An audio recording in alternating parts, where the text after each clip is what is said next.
The Thursday Night Lights High School Football Game of the Week, presented by Wendy's. We are live at Brookfield East as the Spartans take on the Chargers from Sussex Hamilton. Thanks for joining us. I am Mike McGivern with Sports Radio 1250 WSSP, and this is the Sports Radio 1250 pregame show. I'm here with the two head coaches tonight's game. Got John DAMATO with Sussex Hamilton, Tom Swiddle from Brookfield East. John, let's start with you. It's a short week. Now, you guys have been through this twice. What does that do to you, your staff, and your players? Well, I tell you what, I think if you get out of your routine, I think you're in trouble. We want to stick with our routine. The fact that we practiced for 2.5 hours, we didn't want to extend things.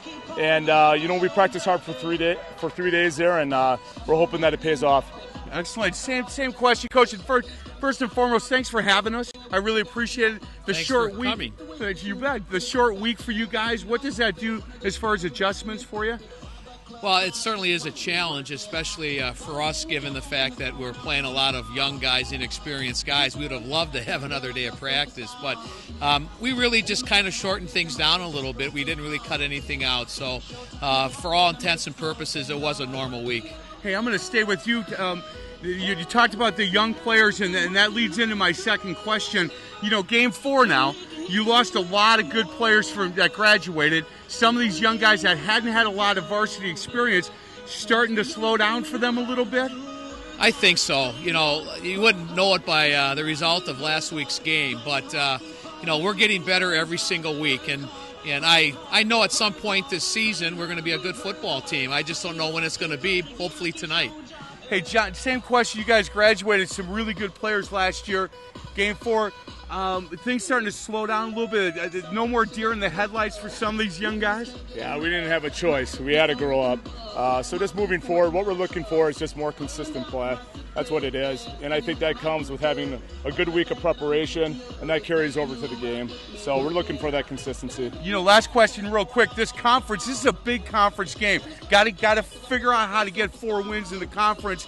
And this game tonight, even though it's early in the season, really big game for you guys. Oh, they're all big moving forward from here. But the fact being, we have the utmost respect for Tom Swiddle and Brookfield East and what they've done. So we know that we have a heck of a game ahead of us. Coach, same question. Same question. You got to find a way to get 4 wins in a really tough conference. Right, and we'd like it to start tonight. But again, Sussex is such a quality team. They're, in my opinion, year after year after year, the best coach team in our league. They get the most out of their players, and we know it's going to be an extremely tough task tonight, but we're just going to give it all. Excellent. Boys, I'm going to cut you loose. Good luck tonight. Again, we appreciate you having us. On the other side of the break, John WEISER and Dick Basham get you the keys to the game. This is the Wendy's Varsity Blitz High School Football Coaching Show on My 24. Thursday Night Lights makes a stop in Brookfield tonight, a Greater Metro Conference clash as Brookfield East gets set to take on Sussex Hamilton. Good evening, everyone. With Hall of Fame football coach Dick Basham, I'm John WEISER. Glad you could join us tonight for exciting high school football. Greater Metro Conference. Dick has coached in this league for a long time, and always tough football. It is, and this year in particular, it's a very balanced league. I don't think there's any team that's really going to run away with it. I think the 2 teams here tonight, and Menominee Falls and Brookfield Central and Marquette, all have something to say about who's going to win the conference championship there. I would really be surprised if any of those teams went undefeated. Sizing up the 2 teams here tonight, we look at Sussex Hamilton. What makes that offense run? Well, Drew Patterson makes it run, but I think the key person tonight for them is quarterback Michael Barnes. Of course, everything starts with a quarterback, but he needs to manage this game really well. He needs to complete a few passes, and when he gets a chance, he's a very good leader, student of the game, and Coach DAMATO thinks he's a really good quarterback. When you're facing a spread option team, the middle of that defense has to be solid, and Sussex Hamilton has a couple of players that are up to the challenge. Well, the quarterback from Brookfield East is a very important guy, and the 2 guys in the middle, Noah Nagel is a middle linebacker, played in every game last year, not as a starter, was a backup player, but is a very good player, plays downhill, goes sideline to sideline. He's going to have to keep his eye on D'Amico tonight. D'Amico last season accounted for nearly 2,000 yards from scrimmage, and he's off to a pretty good start again this year. Well, that's true. He had a great year last year. Was all conference, all region. I think surprised a lot of people how good he really was, and as the season went on, he proved it. Over 1,200 yards passing, 16 touchdowns, only 2 interceptions. That's very impressive, but he also had 970-some yards rushing with another 11 touchdowns there. This year he's off to a little slower start, not as good a team this year, and he's not surprising people. Feel-good story on defense. Vince Shimborski making a comeback this year as a senior. Well, that's true. He missed all last year, had an ACL problem, was second team all-conference as a sophomore. Tells you that he's a very good player. Now he's playing defensive end and doing a great job. That leads us now to our keys to the game tonight, Dick. Where do we start? Well, I think for Hamilton, they need to contain and pressure the quarterback, keep him in the middle, execute option assignments and their coverages on pass defense well, and they need to shorten the game with their ball control offense. And for Brookfield East tonight? And for Brookfield East, I think they need to hold Hamilton offense under 3 yards on first down. That would really be important. And then run the football successfully and take the pressure off their passing game. And finally, I think East is going to need to get a couple turnovers to win this one. Should be a great matchup tonight. Greater Metro Conference foes set to do battle in Brookfield. We'll be back with a kickoff right after this.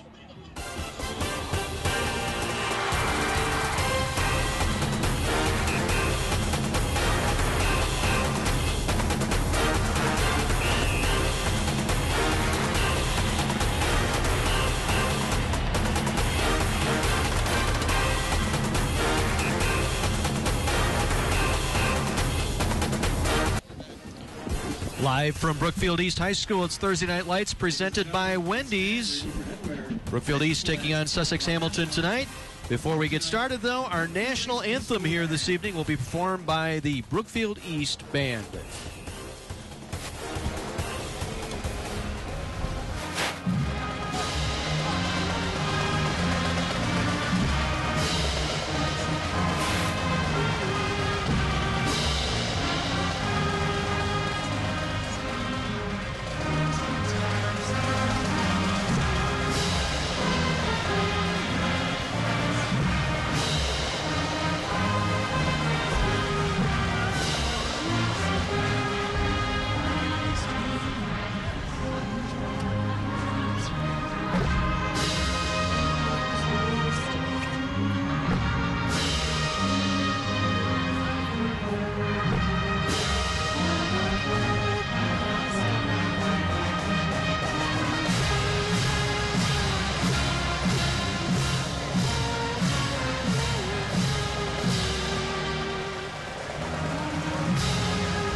A great crowd on hand for this one here tonight, and a very important game for Brookfield East. The homestanding Spartans losing last week to Marquette, and heartbreaking loss there. They were up 16-0 and seemed to be in control of that ball game, but let it slide in that second half. Well, that was a game of two halves where Brookfield East won the first half 16-7, and they had Marquette backed up almost the entire first half out in their own territory. Allowed them to score just before the end of the half, and then Marquette came out and played impressive football the second half, and the game went back and forth, and Marquette was able to pull it out in the end. And so Brookfield East is up against the wall a little bit. If they would lose this one, then they would need a lot of help in order to probably tie for a conference championship. Hamilton on our first week against Franklin did not fare so well, losing that ball game, but has come back strong the last 2 weeks against Morse Marshall and West Dallas Central. Well, I'm talking to Coach D'Amato this week. They were stunned a little bit by what happened at with Franklin, and then they were also surprised the second week to see Franklin get beat quite handily by Greendale. But since that time, Hamilton has not played really strong, two very strong opponents. Tonight's that first test since that first game, I think, to see how good they really are.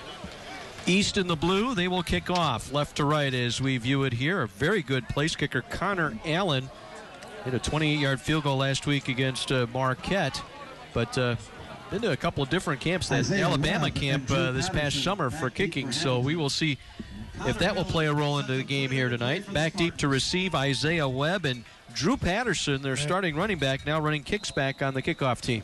Well, he's a sprinter on the track team, and so is Webb. They can take it all the way given the right situation here. So we're just about set, settle in, and enjoy high school football tonight. Thursday Night Lights, week number 4.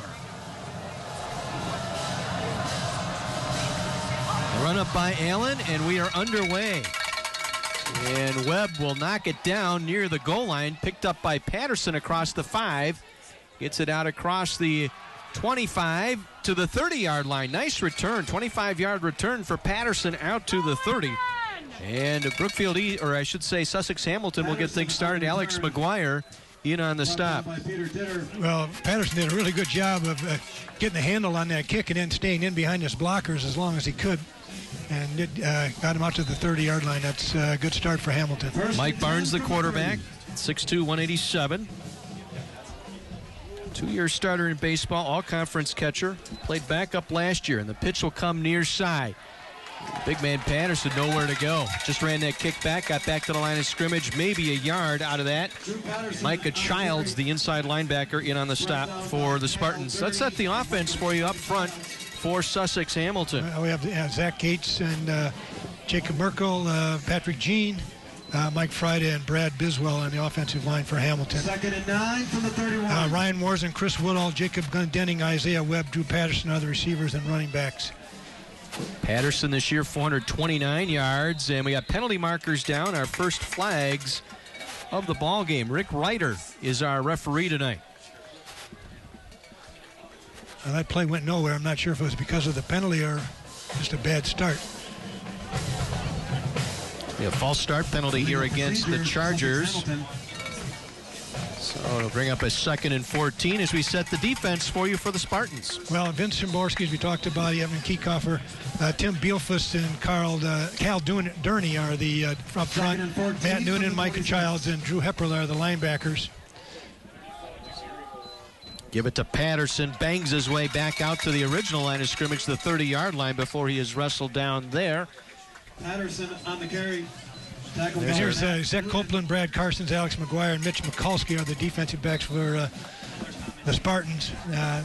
This is what Brookfield East needs. They have 3rd and 10, and this is not a situation where Hamilton is real comfortable. They don't really pass the ball real well, but they need to tonight, I think, if they're going to be successful. Patterson, the single back, 3 receivers near side. They'll run the draw play to Patterson up the middle, stopped at the 33-yard line.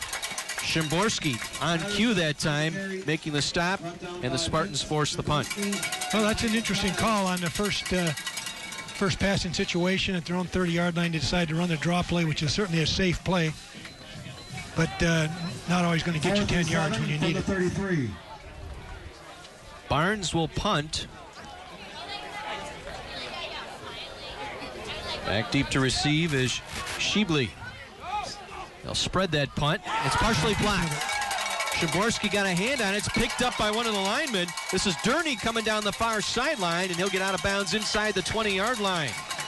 Well, there's one of those turnovers that I talked about earlier right there. And I know in the first week when they had Hamilton against Franklin, I thought that Franklin was very close to blocking the kick, and Brookfield East put pressure on and got a hand on it just enough to knock it away. And this is really what Brookfield East wanted. There's a look at it right there. And just that one big hand. I didn't see who it was, but that's really important. And here's the first opportunity for Brookfield East to make some hay. Szymborski getting a hand on that punt, and it was Durney able to return it down to the 18-yard line. 1st and 10, Brookfield East. Zach D'Amico at quarterback. They'll spread him out. 3 receivers here near side. And they'll run it to the single back out of the backfield. That's the freshman Sam Santiago Lloyd getting a start ahead of Gerald Childs, who's suffered an ankle sprain. This is a good start for the young freshman, and he's going right up into the heart of the defense. He got good blocks up front, and 2nd and 4 is a good situation here when you're inside your own your opponent's 20-yard line. Now they'll start this drive in the purple zone tonight. Normally we call that the red zone, but this season on Thursday Night Lights we'll call that the purple zone. Kaplan University. Different school of thought, and we've got motion up front. Penalty coming up here against the Spartans. That hurts a little bit. That negates that first down for the most part. Set the offensive line here for Brookfield East. Okay, Dominic Cartier, Nick Pulsifer, Will Romero, Jack Leonowitz, and Mike Caliendo are up front. And Wamero in ahead of P.J. LeClaire, who's out with an ankle injury. Ferris, Klunder, Shibley, Childs, and Sutton are the running backs, and the wide receivers. Actually, it's Santiago Lloyd, not Childs. Snap over the top. D'Amico able to flag it down. He'll get covered up for a loss back at the 23-yard line. And we talk about it. You got Will Wamero, the junior, in at center, and the snap straight up in the air. Yeah, he's normally the left tackle. P.J. LeClaire, their starting center, is out with a sprained ankle. He is dressed, but still hobbled a little bit. And I think you might see that a little bit more than East wants tonight with the new person in there. Shibley and Larson split out here to the near side. Sutton lined up in a slot to the left. Single back is Santiago Lloyd.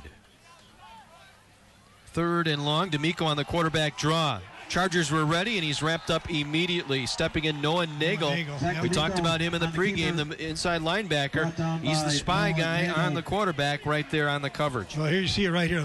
Again, the snap's a little bit high. It is an option of sorts, and Nagel is right there to make the play, and that's exactly what Hamilton needs to have happen in the middle tonight. Connor Allen in to attempt a 42-yard field goal. He was drilling those in a pregame warm-up. Well, he's capable of making it. His problem is not getting it up sometimes. Good snap, good hold. Plenty of distance, and it is good. Connor Allen, a 42-yard field goal on the first drive set up by the block punt. And the Spartans get points, but if you're Sussex Hamilton, you got to feel good giving up just the 3. It's kind of a double success. East got 3 points. They really would like to have 7, and Sussex got out of there without giving them 7. So I think both teams are happy right now as much as they can be in the. Part of our regular crew on Thursday Night Lights is Mike McGivern. We head downstairs to Mike on the sideline.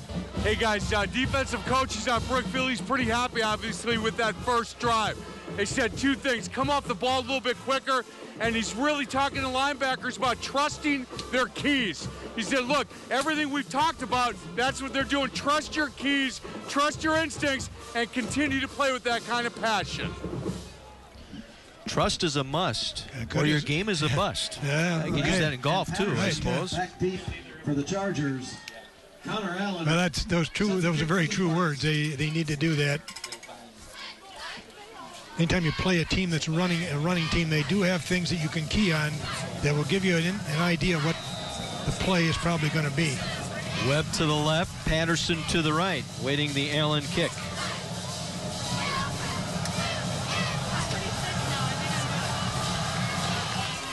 Line drive that Webb will carry into the end zone, and again the automatic touchback. Chargers will get the ball at the 20-yard line. Again, a reminder, Thursday Night Lights presented by Wendy's, available streaming live online. Log on to my24milwaukee.com. Click on the Thursday Night Light link. You can also find complete game videos and photos from this season's games, all at my24milwaukee.com. From the 20-yard line, 1st and 10, Sussex Hamilton. 3-0 our score. And it's a sweep coming around the near side. Plenty of room across the 35 and out of bounds near the 40. They'll mark him out at the 37-yard line. Little jet sweep that time. ALEC MCSHANE, the 6-foot senior. Copeland able to bring him down as we take a look. Yeah, just a sweep to the left side, to the wide side. They were able to pull a guard around the corner, get a blocker out there. And that was what's called a short corner because they only had 2 linemen on that side. 17-yard pickup and a First Bank first down. Again, thank you to First Bank Financial Center, our first down sponsor on Thursday Night Lights. Toss to Patterson, trying to get to the outside, out to the 41-yard line. Pickup of about 4. Bringing him down on the play, Matt Noonan, the linebacker on that left side. Well, that's right on the borderline of success for Brookfield East. They can't give them any more than 4 on a running team on a first down. Now they need to make a play here in order to get them off their rhythm. From the 41, 2nd and 6. Patterson again, straight up the gut across the 45. Breaks a tackle out to midfield. And a gain of about 8 on the play and a first down for Sussex Hamilton. Once again, Noonan there on the stop. Well, one thing you're going to see tonight when you watch Patterson, and one reason he's one of the better backs around, is the yards he gets after contact. And I would say on that play there, he got 3 or 4 yards after the initial hit. First and 10 from the Right at midfield, 1st and 10 to Hamilton. They'll toss it again. Bring it around the near side, Patterson. They string it out nicely. Just a short gain. Good read by the Spartan defense that time. Strung it all the way out here the near sideline, forcing him to the boundary. Copeland and Noonan ushering him out that time. Well, in particular, Matt Noonan there made a really good play because he was on the inside and Patterson ducked in and then bounced out. And Noonan was able to bounce out with him and keep him running sideways, and that's key to success on first down. So now they only got 2 yards. That's just what Brookfield East needed. Woodall and McShane split to the right. They'll toss it that way. Patterson, again, trying to find some room, and again, good job by the Spartan defense to string him to the boundary, as he wasn't quite able to cut it upfield for just a couple. Mikulski, the corner on that far side, finally brought him out of bounds. Well, they're using Patterson a little bit differently now than they did in the first game we had this year. They're running him, tossing, running outside. Now, at that time, he was coming off of a sprained ankle. Now, 3 weeks later, and I think you can see that he's pretty well healed up. Gain of 5, 3rd and 3. And they'll keep it. Barnes met in the backfield and drilled. In there first, Drew Hepperla. Hepperla, the junior, 5'10", 190, the linebacker, got the first lick on Barnes, was not fooled on that play. Yeah, and he had a lot of help from Cal Durney on that, too. And this is a significant play right here. Now 4th and short, middle of the field. It appears the Chargers will go for it here. Trailing by 3. That's interesting. Run a draw on 3rd and 10, but now they're going for it on 4th and 2. They'll give it to Patterson. First down. Moves the pile inside the 40 down to the 38-yard line. Gain of about 5 on the play, and they pick up the first down. So Patterson extends the drive. Hepperla again there to make the tackle. Well, field position has everything to do with the coach's choices there, and they felt at the 40-yard line it was a good risk. And it isn't often that you hold Patterson with less than 2 yards. First Bank Financial Center first down. Again, thank you to them. The First Bank Financial Center, one bank, one resource, sponsoring our first downs this season. Barnes wants to throw, looks left, bubble screen, completes the pass near side. Webb takes it inside the 35 down to the 33-yard line. Bielfus, the nose tackle, able to make the play. To Ryan Warzon. Check that, that's Warzon who caught that, the split end here on the near side. Yeah, that was a little bubble screen, rocket screen coming inside, and just what they needed there. They ended up with 2nd and 6 here. Well, that's what happens. You stack the line, you put 8 in the box, you can beat it with that little bubble screen. And they go back on the ground to Patterson, moving the pile inside the 30 down to the 29-yard line. Well, Hamilton's doing a great job here now of mixing it up.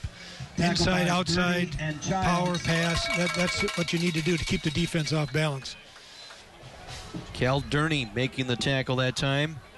Durney battling a hip pointer last couple of ball games. Brings up 3rd and short. 3rd and 2 from the 29. Just inside the 30-yard line. 3rd and about 2. They'll toss it out to Patterson. Met in the backfield and dropped. Blowing that play up, Szymborski, who got penetration immediately. Got his hands on Patterson just as he got the toss. Lost a yard as we take another look.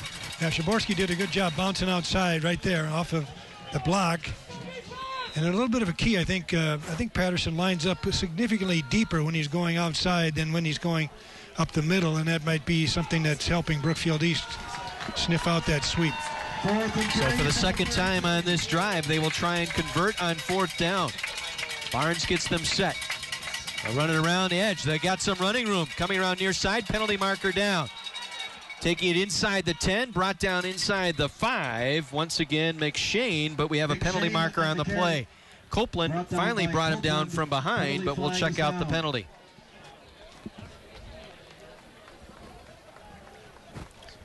Rick Reiter is our official tonight, heading up the officiating crew, and it looks like it's going to go against the Chargers. They faked it up the middle to Patterson and gave it to the wingback coming around, and you can see that it was wide open, but the holding call, that might have been the reason it was wide open. So negates the first down. That would have been inside the 5-yard line. So we get another look here. Let's see if we can get the hold. I did not see it, but you can see he was able to get the corner really well, but it's brought back. Out to the 43-yard line. A huge penalty here, and now it looks like the punting unit's going to come on here for the Chargers. King of the Hill is coming to My 24. You can hang out with Hank Hill, his family, and all of his rowdy friends. Don't miss King of the Hill weeknights at 5. That starts Monday right here on My 24. Well, so far penalties have really hurt Hamilton. And let's see if Barnes can drop one inside the 20 here. Penalty will force them to punt. Really get another piece of it. Short punt off the side of his foot. It'll go out of bounds. Oh. It'll go out inside the 35-yard line. They'll mark it at the 34. So a bad punt there by Barnes, and the Spartans will have good field position here with 3:44 to play first quarter. We'll take our break here. 3-0. Brookfield East on top of Sussex Hamilton. Thursday Night Lights presented by Wendy's.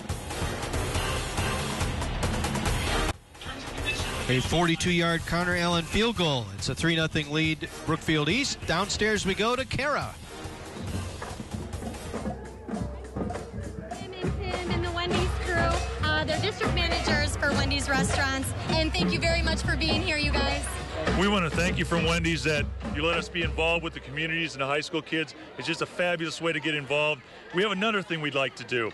We have all kinds of fundraising opportunities. If the high schools have any fundraising needs, have somebody come down to our local Wendy's and talk to one of the managers, and we'll help you get involved.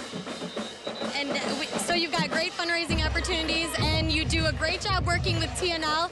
With that said, log on to my24milwaukee.com and vote for your Wendy's High School football fanatic. You've seen the promos on TV. Now go online and vote. My24. Thank you. Thank you. Kara, thank you very much. Just an 8-yard punt by Barnes has set up the Spartans here 1st and 10 on their own 35-yard line. Shebley in motion.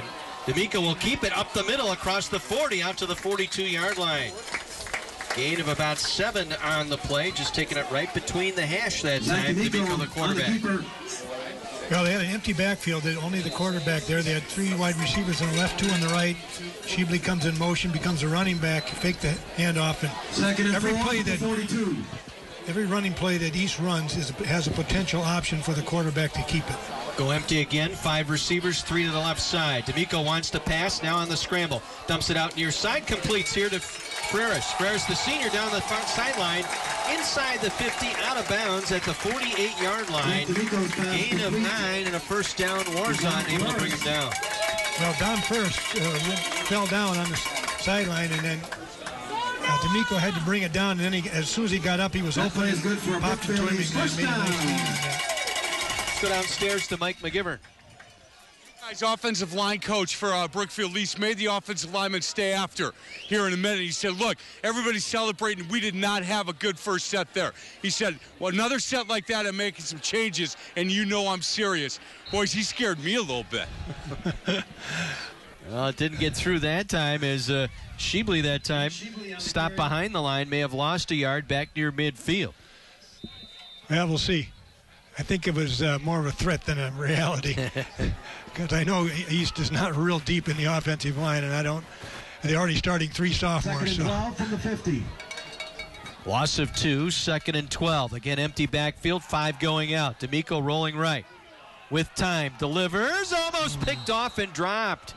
Oh, jumping the route that time here on the near side was Warzon. He stepped up, read the route, and was thinking 6. Yeah, he was right there, and there was a window, but D'Amico was a little bit late on the throw, and that allowed Warzon to get his hands on it. And Warzon is a wide receiver on offense. He's playing some double duty on defense tonight in the nickel package. Stepped right in front of Shebley that time and nearly got the pick. 3rd and 12, empty again. D'Amico up the middle and has some room. 40, 35, brought down at the 33-yard line. 17-yard pickup. Watkins finally brought him down. It'll be another first bank first down for the Spartans. Well, Hamilton's in a 3-3-5 alignment, which is a nickel defense, and they only have 3 linemen and 3 linebackers, and each is able to find a crack there, and D'Amico can run, and he's right up the middle, gets that nice gain and first down. They'll mark it at the 33. 1st and 10, Brookfield East. D'Amico trying to run it And met in the backfield. Ball runner, defender. That's Santiago Lloyd, the carrier. He ran right into Austin Mitzel that time right away. Yeah, that play was stuffed right at the line of scrimmage. That was good defense. No gain on the play. Sets up second and 10. 9 from the 32. D'Amico will get them set. Santiago Lloyd, the single back. Double slots, 4 receivers. D'Amico will keep it, going up the middle, inside the 30, met at the 29 and dropped there. Will Watkins again stepping up to make the play. Strong safety will be busy tonight, working the middle of that field. Well, both safeties, Bueller and Watkins, are going to be busy rolling to the formations and to the play, and that's saved a long gain right there. D'Amico coming in, 63 attempts, 449 yards, nearly over 7 yards per carry. So 3rd and 5. D'Amico wants to throw with time over the middle. Man open, caught at the 5. Freris to the goal line. And they'll mark him down just shy of the end zone inside the 1. Dom Freris, the senior wide receiver, with the catch, a near touchdown here on a beautiful pass by D'Amico. Yeah, that was a good pass. He had a nice seam. He was in the seam, made a nice catch, gave a little ground to get a little ground, and very close to a touchdown there. Another purple zone advance here for Brookfield East. Purple zone brought to you by Kaplan University, a different school of thought from inside the 1. D'Amico rolling left, wants to throw, gets it out there. It is caught. Touchdown, Spartans. Beautiful play on the rollout that time by D'Amico. Will Sutton on the reception. And the Spartans add to their lead on the 1-yard touchdown toss. Well, you and I were talking earlier before we came on the air about all these track guys that are wide receivers for Brookfield East. And East has a great track program. I think you're going to hear from Mike Steiner, their head track coach, at halftime.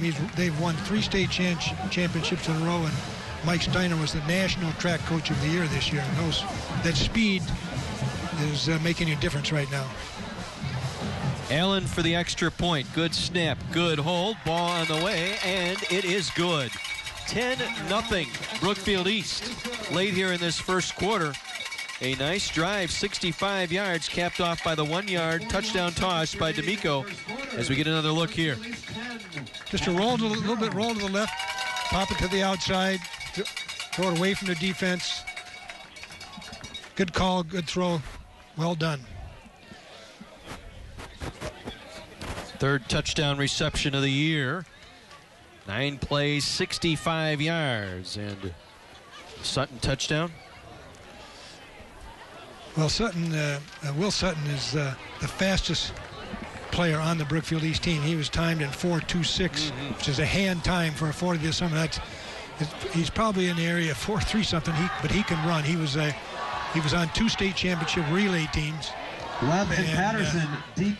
He's only he was a junior last year. He's a senior this year now, and certainly will be a big cog in the wheel in their track team this fall or this spring. Webb and Patterson standing near the goal line.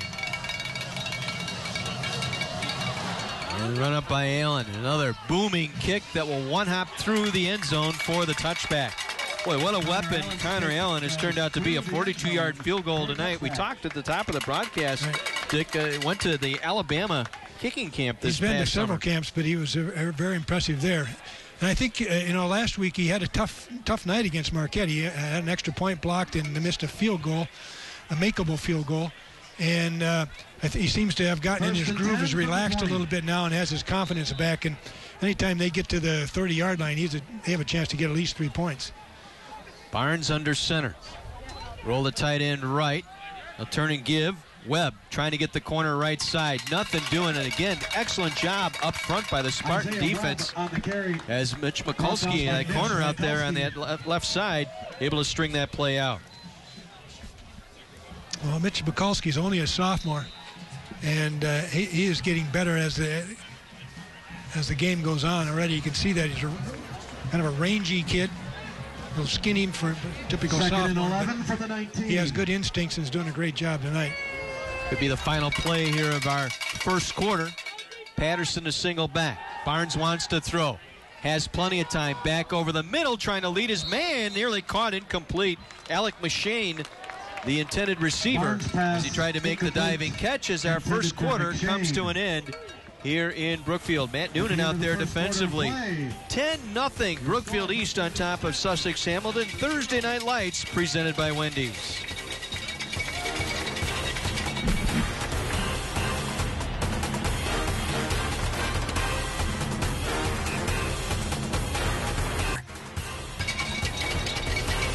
Nothing Brookfield East on top of Sussex Hamilton. Before we get started with the second quarter, down to the sideline to Mike McGivern. Hey, boys, I got a new favorite coach, offensive line coach at Brookfield East, Coach Johannes. Remember last time I told you threatened the boys, look, one more set like that, you're out. Now he said, look, there isn't anybody else that can start 3 sophomores and do what we did. You guys were great. And by the way, don't have another bad set because I'm pulling you boys. He's my new favorite coach. Big play by ALEC MCSHANE, brought down by Alex McGuire, all the way out to the 44-yard line. 25-yard pickup as we take another look. Great toss here by Barnes. This was a good throw, and a good, well-run pattern, too. We broke to the outside, and that was right on the money.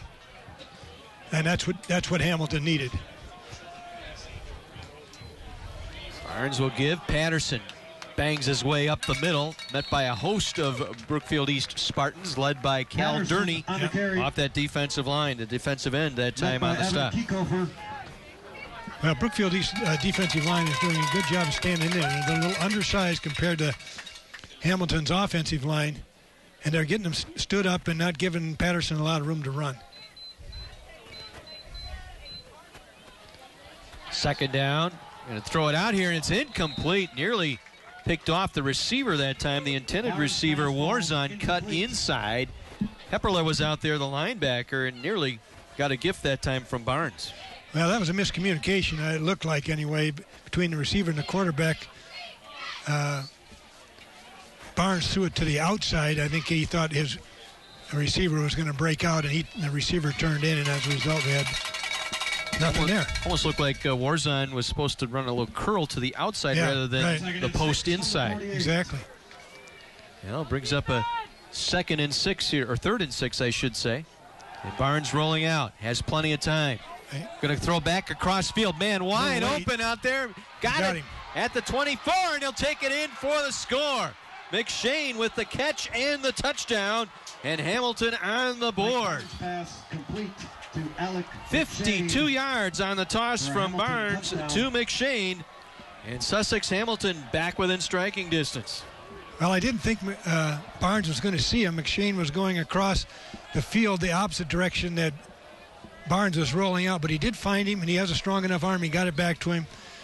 Brad Carsons was trying to get over there to make a play, and he slipped down, and it did rain a little bit before the game here, and the field's a little bit slippery. Extra point up and through. New game. Mike Barnes. And we got ourselves a ball game here. 10-7 early here, second quarter. 11 minutes and 10 seconds remaining in the first half. 52-yard pass that time by Barnes Hamilton 7 to ALEC MCSHANE, the junior-senior combo. Well, that's two nice passes they had on that drive, when both were long gains in situations where they really needed it. Now they've established themselves a little bit more as their passing game, and East has been loading up to stop the run, which is the natural thing you do against a running team. But now they've proved that they can get people open, so that it'll be interesting to see what East does as a counter.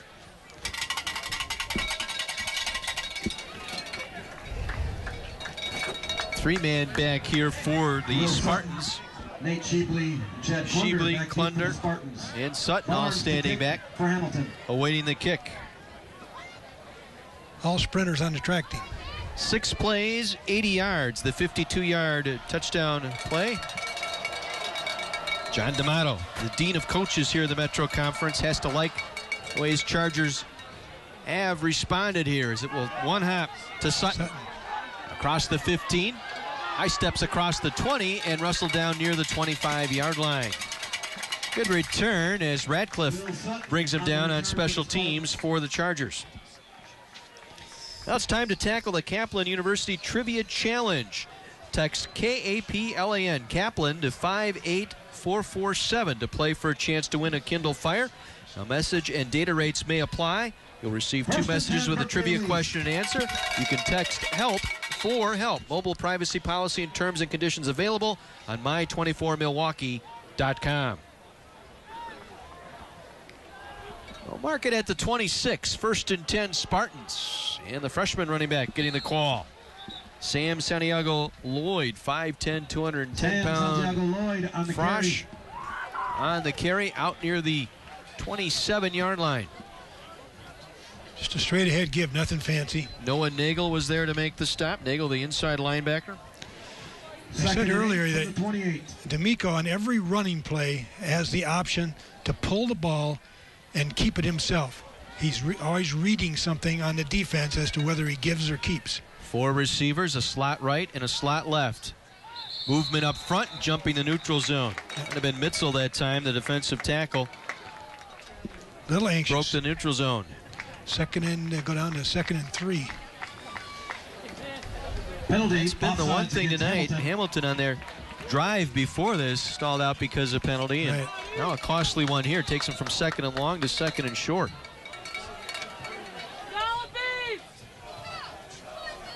You can see the East doesn't huddle up. All the plays are called from the sideline with signals and signs. They wear wristbands and have codes that they use to relay the play to the wide receivers. Miko pulls it out of Santiago Lloyd. The defense was not fooled as they got penetration that time. Sean Cody, linebacker, 5'9" senior, was there.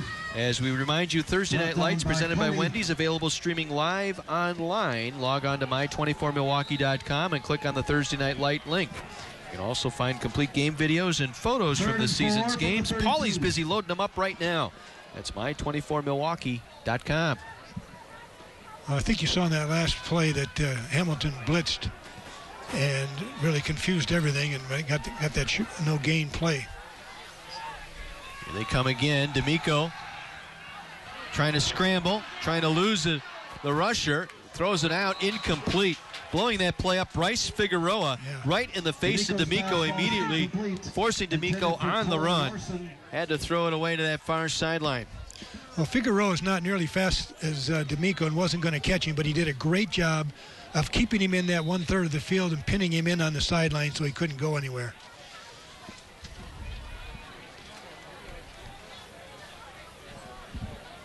Now so Allen will punt here. Connor Allen needs to get a good punt here to get some field position back. Driving punt that will be taken on the run by Patterson. Out across the 40. Fumbles the football. It's on the field.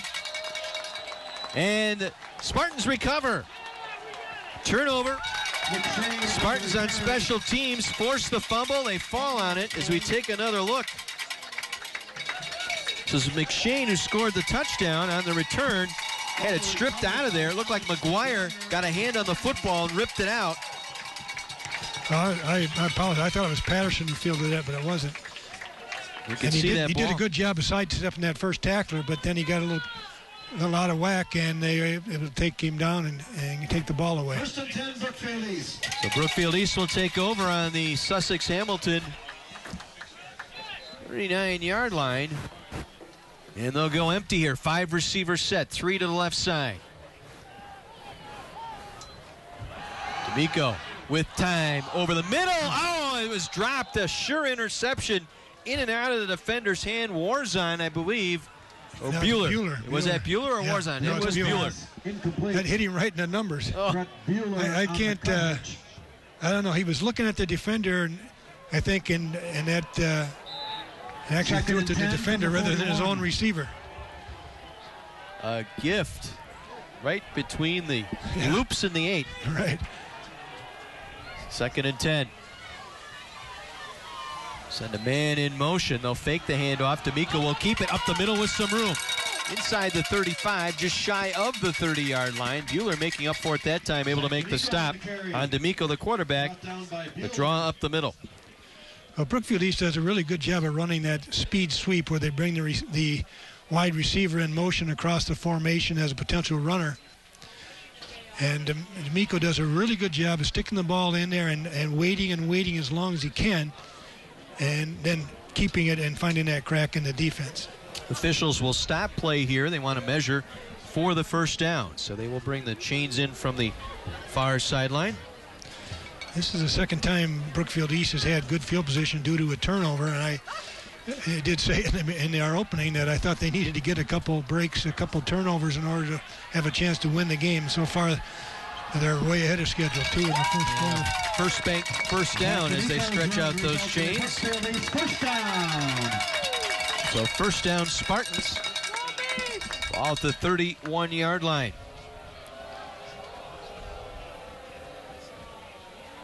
Again, D'Amico will empty the backfield. 3 receivers to your left, 2 to the right.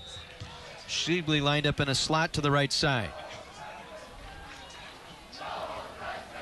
D'Amico under pressure, has to get rid of it and thrown behind the intended receiver, Will Sutton. Again, good pressure up front. Incomplete, intended for Sutton. Looked like Sean Cody in there. Yep.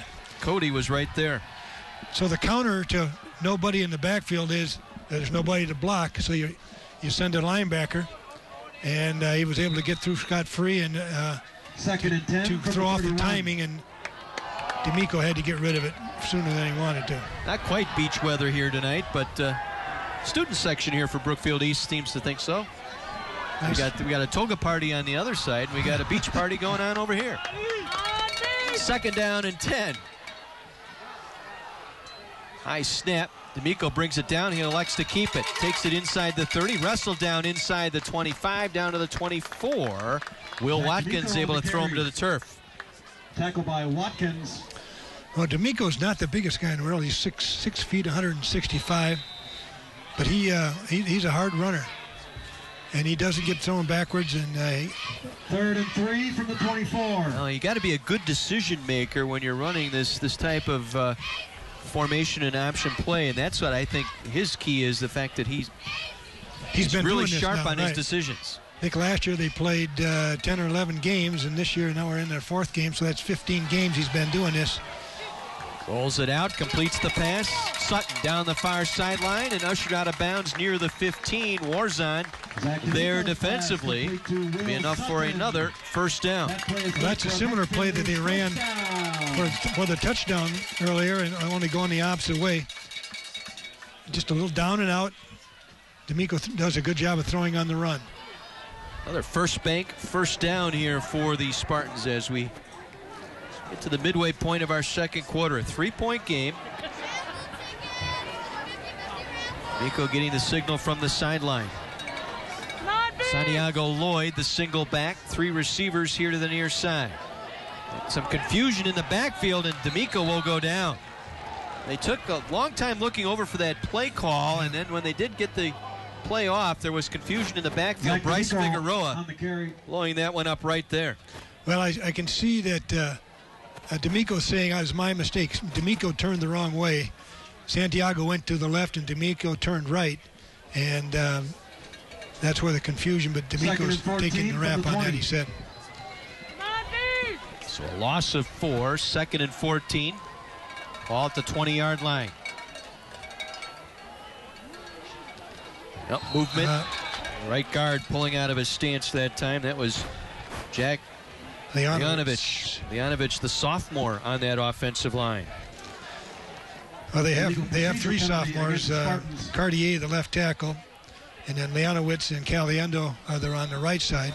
They have 1 senior, Noah Pulsifer at left guard, who is a very, very good player. So ball moved out to the 25-yard line, 2nd and 19 for the Spartans. Santiago Lloyd, the single back. D'Amico wants to throw, looking left over the middle, and it is intercepted. Bueller getting a redemption interception near the 10-yard line as he jumped in front of the play. Intended receiver that time as we take one more look at the interception by Bueller. Well, I think this is just a case of not accounting for defensive backs. He threw it right in the middle of the field, and they're playing 5 deep. And Bueller is very capable defensive back. He had a nice interception in the first game we had against Franklin. And he's got number 2.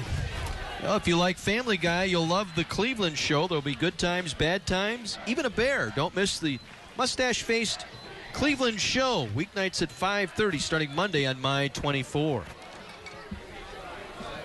try the dive play. Out near the 15-yard line. Got about 6 yards on it. Webb on the It carry. didn't look that Karsten's good, but it turned out well. So, first turnover of the game for Hamilton. Spartans with 2, Hamilton with 1 takeaway. Call it 2nd and 5 from the 15-yard line. McShane in motion. They'll pitch it on the jet sweep. He's got some running room left side. McShane up into the second level across the 30, out near the 40-yard line before he is ushered there. Nice ALEC run that time by carry. McShane, 25 yards and a first down. Copeland there on the stop. Well, this is a little dive option. He faked it to Patterson down the line and dumps it out to the wide receiver coming back, or the wing back coming back, and that is McShane. Nice run. Well executed play. Good call at that time, too. Gives the Chargers some running room.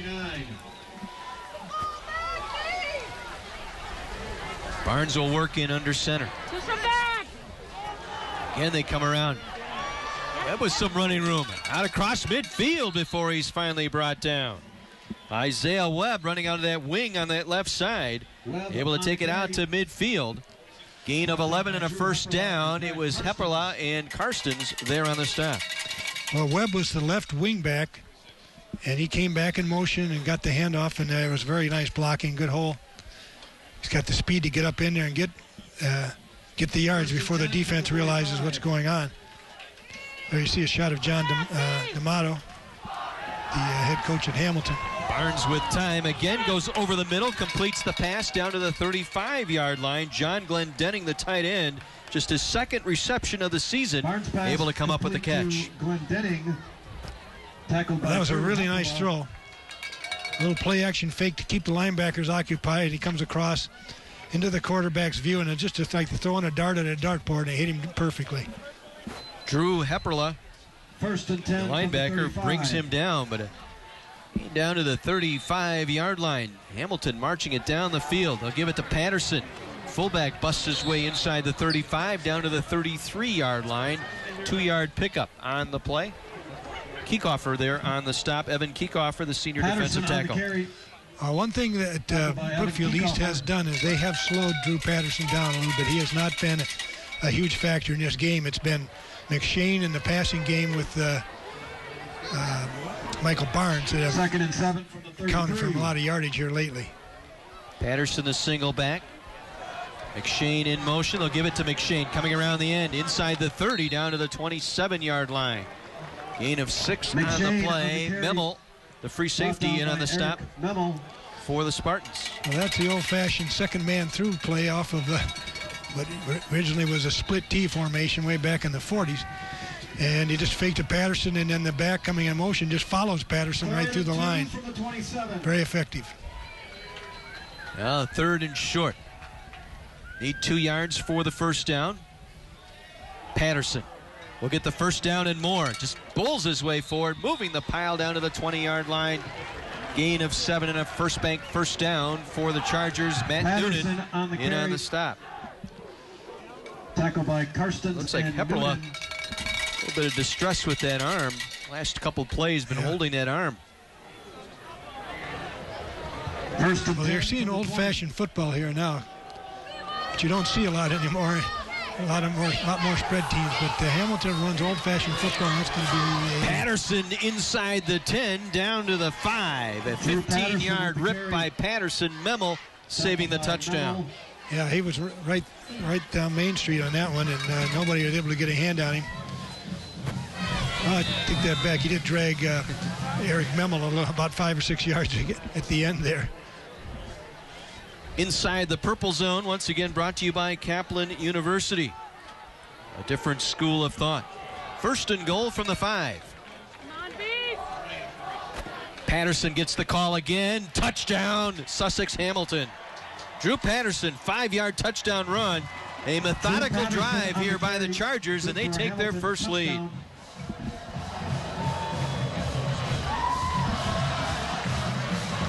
Nothing pretty about that. It's just straight ahead. And pretty much untouched in the end zone. That's not a good sign. Patterson, his 8th touchdown rushing this season.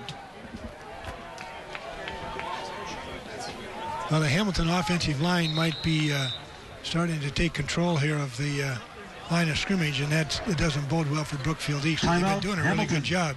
Hamilton having to burn a timeout here. They were short a player on the extra point, so this will be our timeout as well. 3:45 to play. The extra point pending. Hamilton up by 3.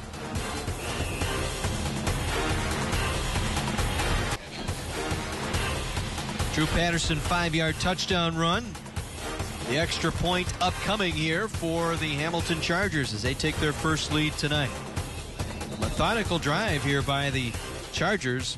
Good mixture of pass and run, and Patterson capping it off. High snap ball down. Rhodes' kick is up, and it is through. 14-10, a 4-point Sussex-Hamilton lead. Fourth member of our crew tonight is Kara, and she's down on the sideline. 3 minutes and 45 seconds remaining. Thanks, guys. I'm standing here with Patty Lipinski, the admissions advisor for Kaplan University. Thank you very much for being here, Patty. And can you tell me a little bit about Kaplan University? Yes, Kaplan University is locally located in downtown Milwaukee. We've been there since 2009. We have been around for over 75 years. And we also have a student base from students right out of high school to the adult learner who's looking for career opportunities or advancement. And from what I understand, Kaplan makes it somewhat affordable to go there? Yes, we hear the tuition can be costly, so we do have financial aid advisors right on hand who you'll have your own specific advisors that'll sit with you one-on-one, set up a plan. We can also look at transfer of credits. We have financial aid available to those who qualify, and we can also look at other options as well for you, internal scholarships also. Sounds great. Thank you very much for being here, and back to you guys in the booth. Kara, thank you so much. Very rare do you see a penalty on the kickoff team, and that's what we have here. I believe an offside call here against the kicking team, the Hamilton Chargers. Penalty, offside. You have to be impressed with the way Sussex Hamilton went to work on that drive. Right. They took advantage of the Bueller interception and marched it right down the field. Yeah, that was a nice drive. Once they got going there, their offensive line took over about the last 40 yards and just made it look pretty easy. Rhodes from his 35 will line drive it into the turf. And we picked up here across the 25 to the 30. Breaking a tackle out to the 35, make it the 37. Nate Sheebley with the return. All the way out to the 37-yard line. And Mark Radcliffe in on the stop. 9 plays, 90 yards. Do the math. That'd be Patterson, 10 yards of play, huh? 15 carries tonight, 68 yards and a touchdown. I was good at math every once in a while, so I could come up with that. I taught it for 43 years. I'm just showing you I haven't forgotten it all. Well, now the Spartans back to work, and everybody jumping here. Speak of forgetting here, somebody forgot it. Legal procedure. Yeah, we'll talk about it. Will Wamero is the center tonight, and P.J. LeClaire, the normal center, out with an ankle injury, so... I think Will's done a good job. I'm not sure whose fault that was in that false start. Maybe it was his. But moving in from left tackle to center isn't the easiest thing in the world to do. Single back is Santiago Lloyd, a freshman. He'll line up left of D'Amico. Slot left, slot right. 3-man rush. And it's going to be D'Amico on the keep across the 35 out to the 36-yard line. Gain of about 3. Took it out of the belly that time of Santiago Lloyd. Ben Kanowski making the stop. Kanowski in as that nickel back, that extra linebacker, as you said, going to that 3-5. And that's what they're in right now. They're playing with 3 down linemen, 3 linebackers, and they have 5 defensive backs who are adjusting to the formation. This time they'll run the reverse. Coming around the near side, Sutton has some running room. Good close, though, on the play. And nice job defensively. Mark Radcliffe stepping up, stayed home, strung him back outside the numerals here on the near sideline. Mark Radcliffe, the senior cornerback, staying home here on this near side. Well, the important thing here is the speed that Sutton had didn't really help him because he was running sideways most of the time, and Radcliffe did a good job of keeping position on him and just using the sideline and eventually making the tackle. 3rd and 8 from their own 40-yard line. The play getting signaled in to Zach D'Amico, the senior. You can see all the Brookfield East guys looking at their wrist. They have a wristband that has some plays printed on it. Trips to the right for D'Amico. He'll run the draw with running room across midfield. D'Amico spins inside the 40 down to the 38-yard line. Zach D'Amico, the quarterback, on the draw up the middle. Will Watkins, the strong safety, finally brought him down. But a gain inside the 40-yard line and a first bank first down for the Spartans. Well, the play on the wristband was a quarterback draw, and that's about as well executed as you'll ever see. Drop back, there's 3 or 4 steps, and then the defense is thinking pass rush. Linemen turn them out, and the quarterback runs up the field. Santiago Lloyd in the backfield. They bring the man in motion. Klunder will hand it off. Santiago Lloyd inside the 35 down to the 31-yard line. 7-yard pickup. Kanowski again in on the stop as we head downstairs to Mike McGivern. Hey guys, number 52 for Brookfield East, Drew Hepperla, has hyperextended his elbow. They've taped him up. He's going to give it another shot. The trainer said, be a little careful when you hit Patterson. Be careful. 2nd and 3 from the 31. That's easy to say and hard to do, I'll tell you. Exactly right.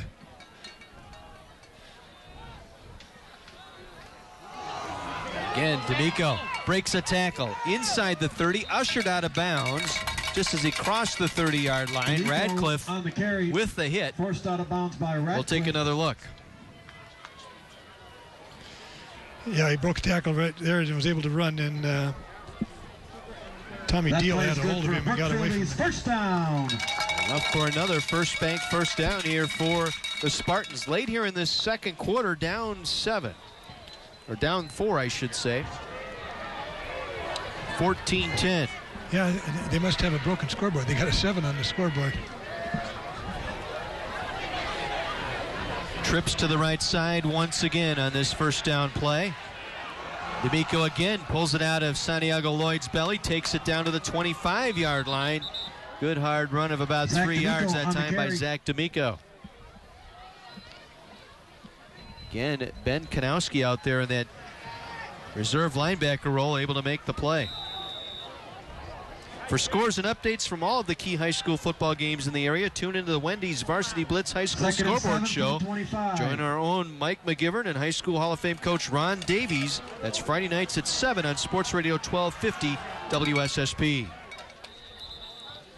Try again, trying up the middle inside the 25-yard line. Short gain, Figueroa in on the stop. And it sets up a crucial third down here with 65 seconds to go. I'll tell you, Zach D'Amico is a tough little cookie. He is not that big, and he takes it up in there, and he gets blasted a lot, but he comes back. He's like the old Timex commercial, takes a licking and keeps on ticking, and I'm impressed by that. They'll empty it out. 5 receivers going out, 3 on the right, 2 on the left. Slot man in motion. D'Amico will keep, has an edge. Trying to get outside, stopped and turned back. Good recovery defensively there, as it looked like D'Amico had a step to get to the inside. I believe it was Bueller who might have got in there to make the stop. Yeah, he did react pretty well, coming up from his free safety position, and did a really good job. Yeah, he got the first lick, and then Watkins was able to finish him off. Right. So a timeout here, 4th and short, 36 seconds to go in the half, and a 4-point ball game. This turned into a very interesting first half. Yeah, Brookfield East is in field goal range. A reminder to visit the Spartan Athletic Club. Connor Allen's very capable of making a field goal from there. So now it's a question of, are we going to take a chance and run another play and get that first down? Maybe get a touchdown, or just take our 3 points and be happy. East student section tonight, the tie-dye section tonight, as the East band getting set to perform here at halftime. Very good crowd on hand, as always, when we come out to Brookfield. Yep. For Thursday Night Lights, kicking off week number 4 of the high school football season. Hard to believe we're marching through the halfway point already. Right. Well, Brookfield's a community that really is proud of its school system, and they do support the all the programs that they have here, not just football, but all of them. And 4th and 2. They have great facilities, and they take advantage of it. 4th and 2 from the 21. They will go for it. D'Amico, the quarterback. Santiago Lloyd in the backfield. 3 receivers left side. D'Amico on the roll. Steps up. Delivers. Caught inside the 10-yard line for the first down. Will Sutton in on the reception that time for the first down. Well, this is that old reliable play, that little down and out to Sutton. A little wobble on the pass, but was able to handle it, keep it in bounds. They scored a touchdown on that and got a key first down going the other way a little while ago with that same play. They'll mark him out at the 9. 1st and goal for the Spartans. Trips to the right side. D'Amico rolling right. Now sets, fires, completes. Touchdown, Brookfield East. Will Sutton. 2nd score of the ball game for Sutton tonight. Slipping to the outside, and Spartans regain the lead. Warzon out there defensively. Yeah, they don't have an answer for this, and that's inside. They're running 3 receivers out there, high, low, and in the middle, and that middle guy is just Sutton's got too much speed for an inside player to be able to stay on his shoulder and cover him. Allen to tack on the extra point.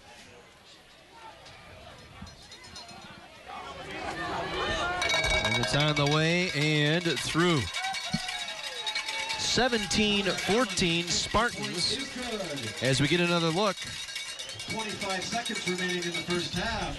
I thought we were going to get another replay look there, but I guess not. But an impressive answer here for the Spartans after that long 90-yard touchdown drive by Sussex Hamilton. Well, the decision that we talked about at 36 seconds there with the timeout. Here's the play right here. Rolls to his left. This is this is not the touchdown. This is the first down play, that the big decision they had to make, and whether to go for it or to kick a field goal. Obviously, it was the right decision. They came back in 2 plays and scored a touchdown. And 2nd score tonight for Will Sutton. 4 touchdowns on the season now for Sutton. Well, let's see what Hamilton can do here. Still plenty of time remaining here in this half. Well, Brookfield East is doing a good job of taking advantage of the coverage that Hamilton is trying to use here on this particular play. And I think Hamilton's probably going to have to change their scheme on that at halftime, and otherwise it's going to be a problem. Patterson split to the near side, Webb to the far side, deep for this kickoff by Connor Allen. I don't think he'll kick it deep. I could be, unless maybe they feel he can kick it out of the end zone.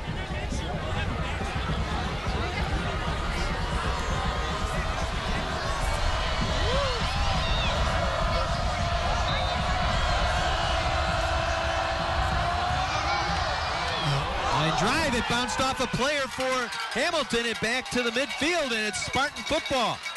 3rd turnover tonight for the Spartans on special teams as they kicked a line drive, hit the front line, went off the shoulder, and Connor Allen, the kicker, able to come up with the recovery.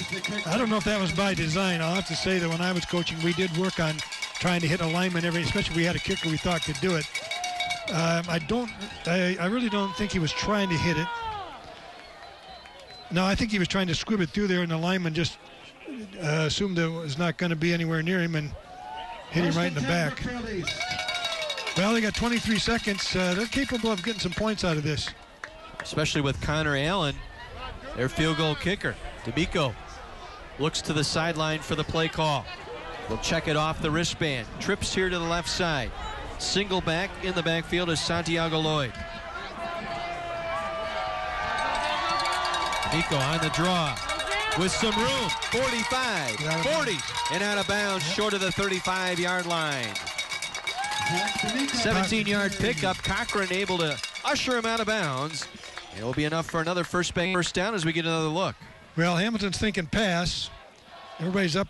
Linemen get up the field. Everybody else is spread out. And he's able to run to the open space and get a good gain. Probably another 5-6 yards, and they can take a shot at a field goal. More importantly, able to get out of bounds to stop the clock here. Right. Don't need to burn a timeout. They'll go trips to the right side. Single receiver here to the near side is Freris.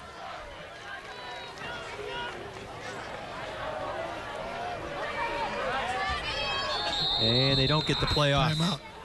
Well, Hamilton was bluffing the blitz, and I think they were trying to decide whether to Brookfield East. change things.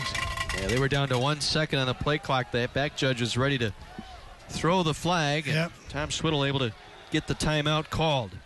So timeout Spartans, 17 seconds to play in the half, and in what has turned out to be, as advertised, an exciting game here tonight. Well, it sure has been, and this is a key time for Brookfield East because they've got a chance to get some kind of free points here, so to speak, because of the mishandling of that kickoff. Well, you mentioned in the keys to the game they needed to get turnovers tonight. Yeah. So far, they're +2 in that turnover battle. Yeah, +2, but they've gotten 3. So I thought if they get a couple, that would really give them a better chance. And so far things have worked out well for them. Let's head down to the sideline and Mike McGivern. Hey, boys, for the viewers, if they want to follow me on Twitter, I was told to do this. I want to be more like Coach Basham. You can follow me at Big Time 1250. So follow me at Big Time 1250. And Coach Basham, I don't know if you're using Twitter yet, but maybe you can follow me. Well, you're easy to follow. You can't lose you, that's for sure. Attaboy, Dick. Keep it up. Oh, boy. Now, guys. D'Amico under pressure. Going to throw it near sideline, and is caught. They'll call it a reception. Making the diving grab here in the near side was Freris. Tom Freris. The senior, that's his night. second grab tonight. Yeah, that was really well done. Right on the sideline. Kills the clock right away. That's a tough throw for a quarterback going to his left, and he was able to get that 1 foot down that you have to have down. Not much Radcliffe could do there. He kept the feet in to make the play and then get out of bounds. Stop the clock with 11 seconds. One more play if they can. So send the man in motion, Sutton, to the far side. D'Amico going over the middle. Ball is tipped and knocked away, incomplete. Sean Cody, I believe, got a hand on it that time. Well, they're going to take a crack at a 50-yard field goal here, I think. And why not? Connor Allen has the foot here as we get another look at that SWAT. J.J. Watt making a living out of that in the NFL. Yeah. Cody able to get a hand on it here. Well, this will be a 48-yard field goal here. Good snap. Good hold. Ball's in the air. Does it have the distance? Wide no, right. Wide to the right. He did have the distance, but it was wide right. Yeah. And then 1 second remaining here in the half. Well, I told you, Connor Allen, got a good great leg. I'll tell you what, watching him in warm-ups tonight, he was kicking them consistently from that 47, 48-yard spot. There is a little bit of wind, and it is from the north, and that's the direction he was kicking, and I think that might have been just enough to keep that ball from coming back in there. And most kickers, soccer kickers, have a little hook to their kicks, and it just stayed outside the bar. So Hamilton will get it back at their own 20, most likely going to take a knee here to close out the half.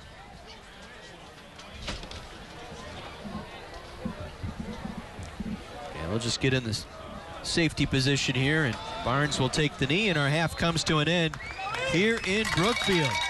Back and forth here in this second quarter, and the Spartans take advantage as they answer the Chargers' long 90-yard touchdown drive to take a 3-point lead at halftime. Thursday Night Lights, presented by Wendy's.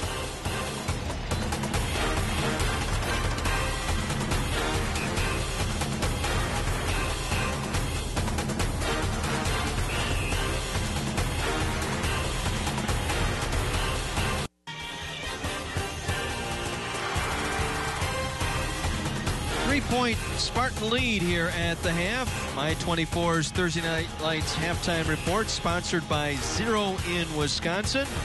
Brought to you by the Wisconsin Department of Transportation. A pair of touchdown receptions by Will Sutton tonight, and a 42-yard Connor Allen field goal has given the Spartans the 17-14 lead.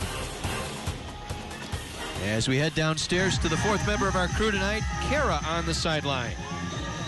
Thank you very much, guys. I'm standing here with Trooper Robert Simpson of the Wisconsin State Patrol. And tell me a little bit about what the Zero in Wisconsin Safety Traffic Campaign is. What the campaign is basically is education on dealing with young drivers with the wearing their seatbelts, not texting and driving, and no drinking and driving.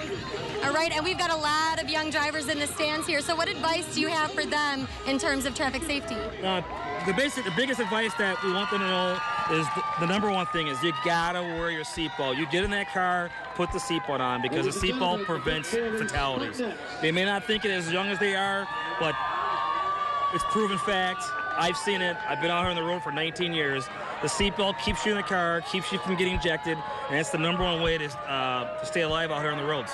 So what could happen to me if you catch me without a seatbelt on? Well, if you're not wearing a seatbelt and I pull you over, you're going to be a citation for not wearing your seatbelt. And that's a good thing you're getting a citation, because a lot of people I pull up to that weren't wearing their seatbelt, and if they were in a crash and they were ejected out of the vehicle, they're not alive to get a $10 seatbelt citation. Yeah, I'd rather get a $10 seatbelt ticket than I would too. The alternative. Thank you very much for being here. No problem. Thanks for having me. And back to you guys. Garrett, thank you. Bobby Simpson, we thank you as well. Trooper Bobby Simpson from the Wisconsin State Patrol. Brookfield East Band set to take the field here for our halftime entertainment. Let's take a little look and a little listen here as they present their halftime program here tonight. Now the Brookfield East High School Spartan Marching Band will perform the Latin sounds of Santana and their smash hit Galileo. The Brookfield East Band is directed by drum majors Kelly Coe, Brianna Matheson, and Monty Mohan. Ladies and gentlemen, your Brookfield East High School Spartan Marching Band.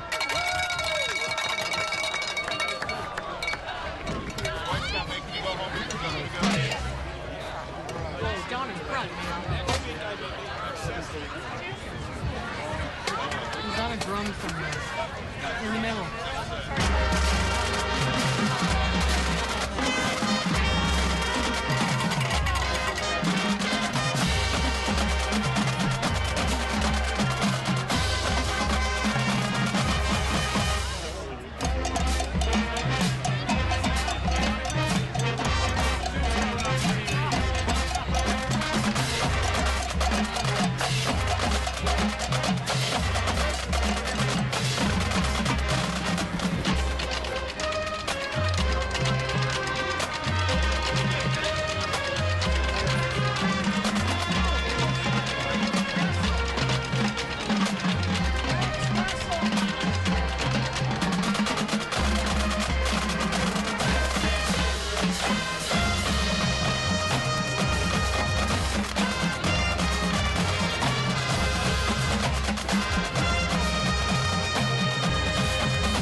As performed by the Spartan Marching Band from Brookfield East. 17-14, Brookfield East on top of Sussex Hamilton. Back with more of our halftime programming right after this on My 24.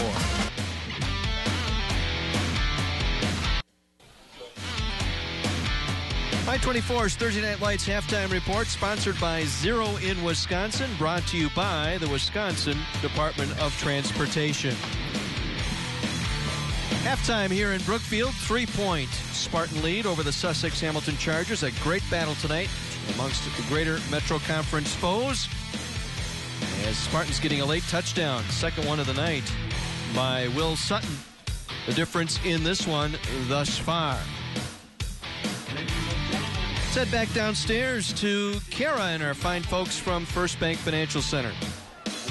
Thank you very much, guys. I'm standing here with Kevin Wolf, Market Development Officer with First Bank Financial Center. And can you tell me a little bit about First Bank Financial Center? Sure. First Bank Financial Center is a community bank serving the needs of our customers in southeast Wisconsin. For the past 154 years, we've been headquartered in Oconomowoc, and we have 11 convenient locations throughout the area. And what are the benefits of community banking? Well, at First Bank Financial Center, our customers are greeted by name when they walk in the door. Our branch staff really takes the time to get to know our customers and really enjoys that part of their job. In fact, speaking of our employees, over 80% of our employees volunteer within the communities that they live and work in, helping to make those places better places. Oh, that's great. And what products should future customers be aware of? Well, we're really excited about our checking products. Our checking products at FBFC, free really is free. We have no hidden fees, no minimum balance, and our customers enjoy the aspect of being able to visit 600 ATM locations throughout southeast Wisconsin and throughout the state. So for those of us that live, work, and play in the state, we're really never far from one of our convenient ATM locations. Also, our online banking and mobile banking products are top-notch. We've just added mobile check deposit, so our customers have the added convenience of being able to make their deposits anywhere at any time. Oh, that's great. And where can people find more information about First Bank Financial Center? Well, we'd love to see everybody in one of our 11 locations throughout southeast Wisconsin, but you can visit us on the web at www.fbfcwi.com, or you can call us at 888-569-5909. Okay, well, thank you very much for being here, and back to you guys in the booth. Kara, thank you, and thank you to Kevin Wolf and the fine folks at First Bank Financial Center. 3-point Brookfield East lead here at the half in Brookfield tonight. Thursday Night Lights, presented by Wendy's.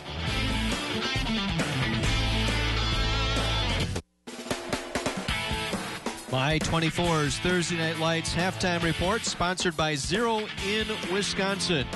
Brought to you by the Wisconsin Department of Transportation.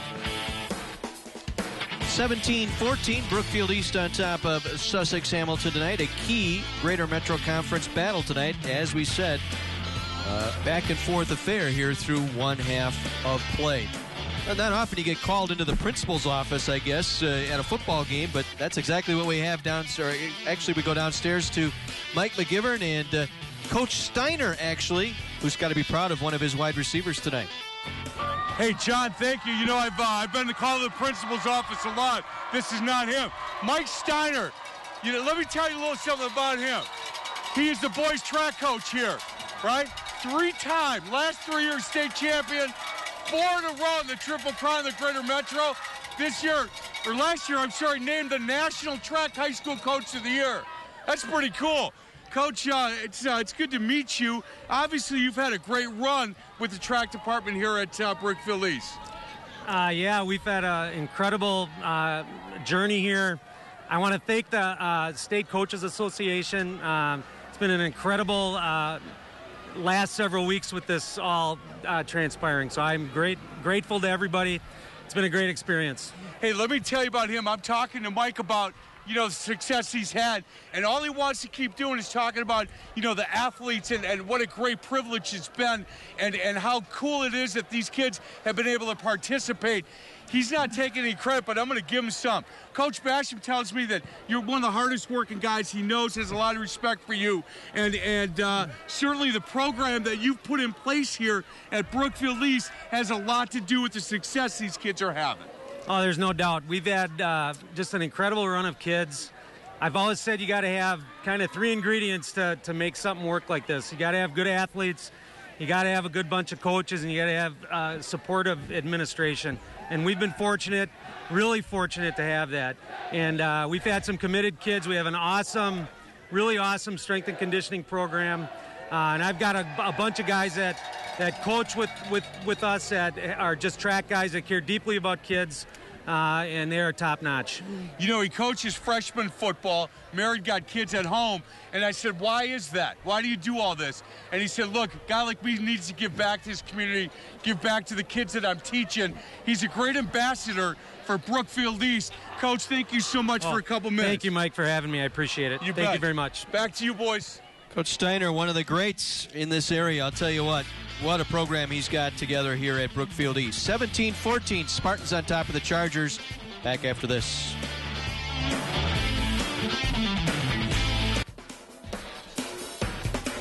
Thursday Night Lights halftime report sponsored by Zero in Wisconsin, brought to you by the Wisconsin Department of Transportation.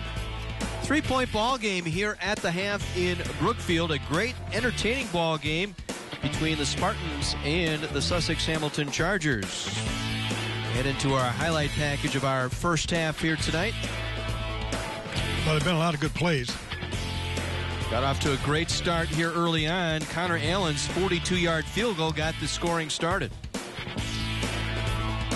This is a shot of the East defense in containing Drew Patterson, forcing him out of bounds. Good play on the quarterback right there to stop that run there. Here's the pass from D'Amico to Dom Ferreras for the gets down to the 1-yard line, not quite in the end zone. Eventually score right here. Little flat pass to Will Sutton for the first touchdown. Puts him up 10-0.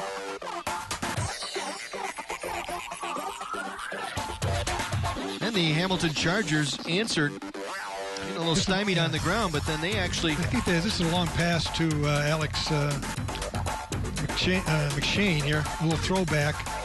See that Barnes finally finds him out there. Able to throw back. Both defenders go down. Pretty easy looking touchdown right there. Well thrown ball.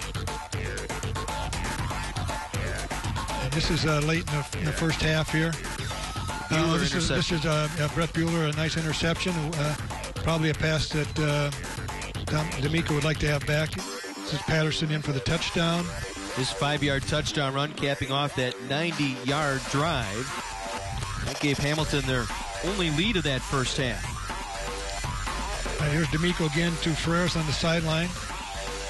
Gets the first down. Stops the clock. Quarterback draw, well called.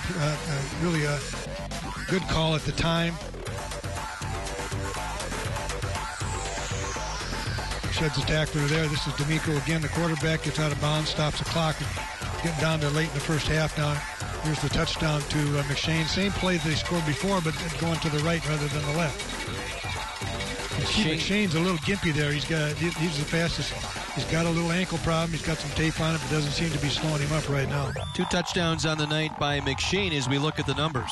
Well, it pretty tells you how this game has gone. The Chargers are a running team, although they do have some nice yardage in passing. Balance for Brookfield East. Turnovers is, I think, the big stat right there. The 3 turnovers. East has taken advantage of 2 of them. And that's the difference in the game right now, I'd say. Well, I said before, Mike called in the principal's office from one guy who spent a lot of time in Bob Carbone's principal office down at Kenosha St. Joe's. We'll send it down to Mike McGivern.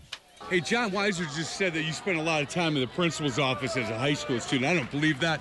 And Andy Farley is a principal here at Brookfield East. Thanks for having us. Oh, thanks for coming out. We really appreciate you coming out. Our community is really proud of our school and like to showcase it, so thanks for coming. You hear those guys? The students are yelling, "We love Farley," except the 3 kids that were in your office today. They don't love him so much. Andy used to be the head boys basketball coach here, and I had him in on Sports Radio 1250 for my coaches show on Saturday morning. Still the highest ratings I've ever had was Coach Farley. Hey, how difficult has it been for you to give up coaching? You know, we had this conversation before.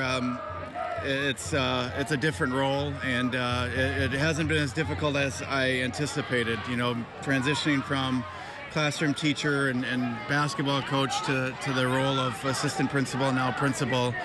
You just are able to have such a greater influence in a number of different ways, and really fortunate to be in the position I am today. So you have no opportunity to miss it, really. You're coaching everything now. You got it. When I had him in, I called him one of the young guns. One of the young gun coaches. Now he's a young gun principal. And I got to tell you, Brookfield East is in great hands.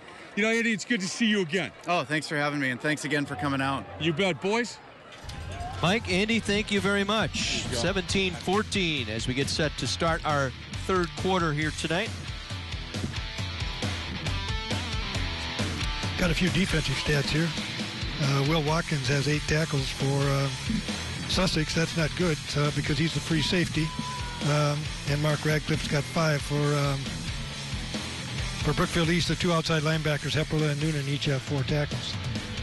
Well, we take this opportunity to thank the great folks at Economy Lift Rental for helping bring our great pictures to you tonight. They have provided the scissor lift for our cameras this season. So for any aerial platform need, rental, sales, or service, call Mike and Sue at Economy Lift Rental or visit them online at economylifts.com. Their phone number, 262-650-1882. As our third quarter underway. Jack Plunder on the return. Plunder takes it across the 25 out near the 30-yard line. ALEC McShane able to bring him down. And our third quarter, second half underway here tonight in beautiful Brookfield. First Bank first down coming up for the Spartans. And thanks to our great sponsor for our first downs this year, First Bank Financial Center. First Bank Financial Center, one bank, one resource. Well, I believe East has now brought P.J. LeClaire in to play center and moved Romero back to left tackle. 3 receiver look to the left.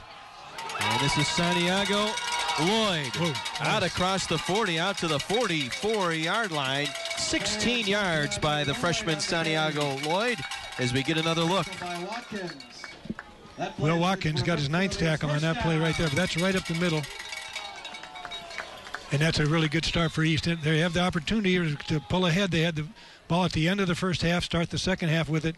If they can go down to score here, they have to get 2 scores in a row without getting an answer from Hamilton.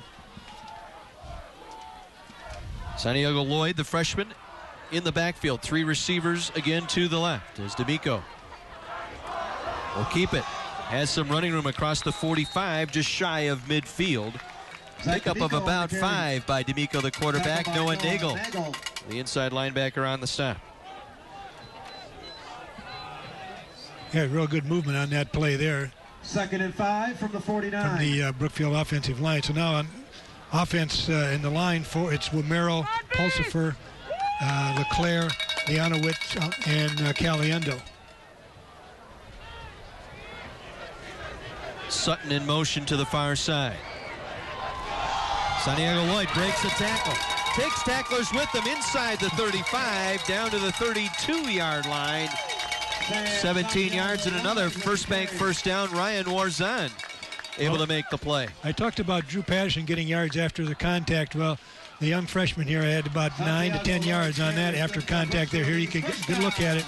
Dragging a couple tacklers with him for the last 5 or 6. And he's cut, as they say in the business, right, 5'10", 210 pounds. Yeah, only a freshman. 4 years to watch him. That'll be a lot of fun. Sutton lined up in a slot to the right. Sheebley in a slot to the left. This time D'Amico around the right side. Taking tacklers with him down near the 20-yard line. Breaks out of it. And they'll say they'll mark his forward progress down. Oh. That was close. I don't know if that knee hit the ground or not, but if it was forward progress, stop. So we get another look coming right at you. Right at us here. That play is good for Brookfield. And again, this is a 165-pounder taking 3 guys. They call him forward progress? Whoa. Whoa. I don't know about that one. Another huge rip here on this first drive by the Spartans. They've marched it down to the 21-yard line. Again, Sutton in motion to the near side. Santiago Lloyd spins his way inside the 20, down to the 18-yard line as we get into our purple zone for the first time in this second half. Brought down by Nagel. Nagel there in on the stop. It's the purple zone brought to you by Kaplan University. As we say, the red zone typically inside the opponent's 20-yard line. This year it's known as the purple zone, brought to you by Kaplan University, a different school of thought. Tommy Deal on the stop in that last play, but Santiago Lloyd showed some nice instincts in that rolling out of that tackle to get another yard or two. D'Amico rolling out, flushed out of the pocket. He'll try and get out of bounds and takes the official out across the chains. I hope everybody's okay over there. Zach D'Amico with the carry. D'Amico pulled out of bounds as line judge got knocked around a little bit over there on that far sideline. Yeah, it happens real fast, and it's hard to get out of the way. There's a lot of riffraff over there on the sideline. You get tangled up in it. You know, Figueroa out there trying to contain him, but he just doesn't have the speed to do it. He did force him wide. Kelton Cochran finally got him out of bounds. Again, a reminder, Thursday Night Lights presented by Wendy's, available streaming live online. Log on to my24milwaukee.com. Click on the Thursday Night Lights link. You can also find complete game videos and photos from this season's games. That's on my24milwaukee.com. It's like they're measuring over there. I can't.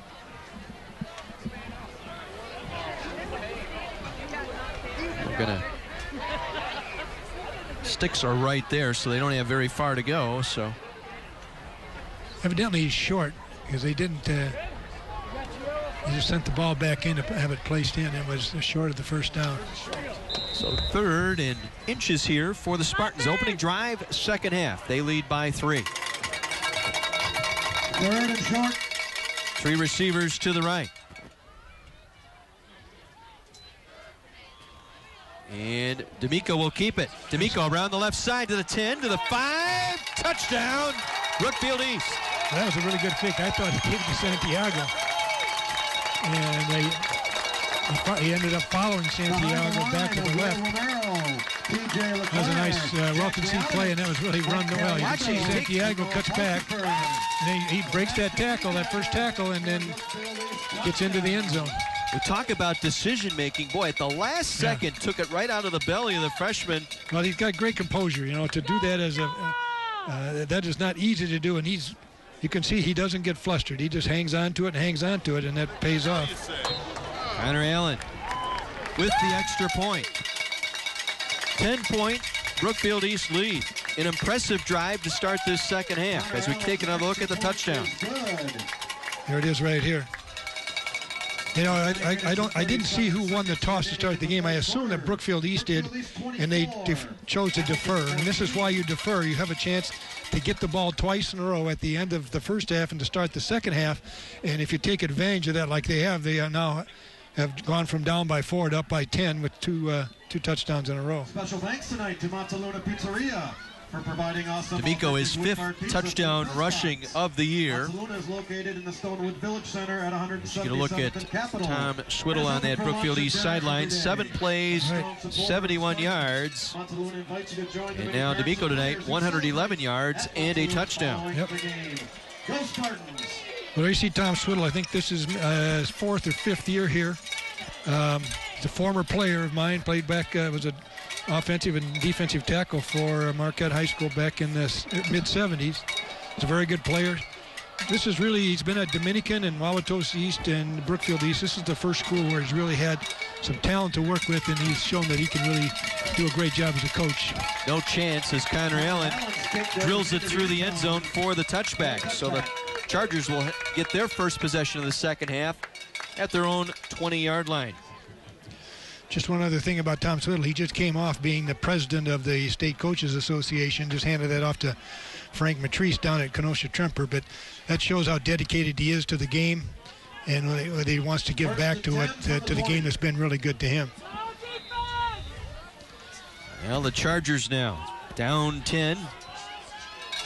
They'll go back to Patterson, and he's stuffed in the middle. Nothing there, maybe a yard, but the Spartan defense ready up front. Boy, that's one thing tonight they have done on first down. They've really Other made than the that effort one drive where he got away a little bit, and towards the end of the drive, otherwise they really have contained him very well.